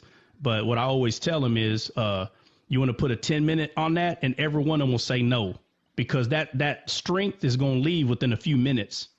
So I've never had one say, yeah, let's do 10 minutes. No, they better not. You're not going to be able to hold me for 10 minutes. I'll tell you that right now. I don't care how big and strong you are. But every once in a while, you'll get some guys that will say, oh, that stuff don't work. Or they'll say what their little catchphrase, well, you're just a little slippery guy. Because, I'm not a real big dude. But you get some guys come in there, boy, they're freaking like, they're like Dre, bro. Like 7 foot, 5 inches, big old Nephilim, bro. And they're like, how you gonna put your little arm around? So in other words, they're 5'11". Yeah, bro. Bro, I saw a they're dude almost sick. Hey, Benny, I saw a dude at the gym today. He was so big, bro. I was like, oh my God, what is this guy eating? Like, he's eating raw cows, bro. Like, hey, hold on. Let me say, hey, hold on. Hey, hold on real quick. Jen, don't leave yet. I'm sorry, guys. My bad. I should have. Yeah, no, let's do. Hey, Jen, you still here? Yeah, she's here. You want to bring her up? I'll drop real quick. I got to go. No, I didn't say nothing about bringing nobody up. I just want to know if she's still here, because it looked like she could have hopped out after she said that. Guys, we're doing, I'm sorry, not 6 o'clock, 5 o'clock. Okay, 5 o'clock Central Time. Dre, is that good with you? Yeah, that's perfect, bro. That's perfect. Okay, yeah, so just to be clear, not all the days are the same on the 2-a-days, but 5 o'clock, okay, 5 o'clock Central Time is when we'll go live. 5 o'clock Central Time. So let me see. Other than that, I just can't think of anything else. Dre, was he a young guy? Nah, bro. He must have been he looked like he was mid, I would say mid to late 30s, early 40s. No, he wasn't young, bro, but he was lean. He was probably a little bit taller than I was, and he was jacked, bro. Like, I see short dudes are always jacked, bro. I'm not gonna lie. I go to the gym and I see the shorter dudes. I'm like, yeah, you sitting there flexing the mirror, bro. You're like 5'6", bro. Like, you lift the weights one time and you're already swole. You can't even scratch your ears anymore. Like, stop it. Yeah. But when I see like a tall dude, like 6 foot and above, and they're jacked, I'm like, dude, that takes a lot of freaking work, bro, to build that kind of muscle. It's hard. Like Dwayne the Rock Johnson. It's just an excuse. It's just an excuse, bro. Nah, bro. I'm sorry. You do a push up and you got to go 5 inches down. That's it. your little arms are already down there. Like, it's like it's just an excuse. You still got to work out. You still got to put in the work. Yeah. Still got to put in the work. Yeah. It's like saying, hey, listen. It's like saying if you 6'5" and you dunk, and then you see a little dude dunking, you're like, bro, that dude put in more work than the big dude. It's just that easy. It's the same concept. Okay. Well, if you're gonna put it that, okay. Well, hold on a second though, bro. Because what kind of dunking you talking about, bro? Because you talking about Spud Webb dunking, or like one of my dunks that I used to do, where I just kind of hop up there and throw the ball in there. I'm not Spud Webb. I'm talking Spud about Webb dunking. Spud Webb dunking is a completely different monster. A 6'5" kid is dunking in high school, and a 5'10" kid dunking in high school. You're like, bro. Okay, the 6'5" kid did not have to work very. He didn't have to do. Yeah, okay, crazy that's fair. Squats, yeah, that's fair, bro. He's up there. Okay, yeah, no, that's fair. I'm with you on that, bro. Like, you got guys that they pick their arm up in there, they're already touching halfway of the net. They ain't got to jump but freaking foot off the ground or something for some people. Yeah, I'm with you on that one. Yeah. All right, guys. 5 o'clock Central Time. We'll hop back up. So we will see y'all then. God bless. Alrighty. Bless. Have a good day.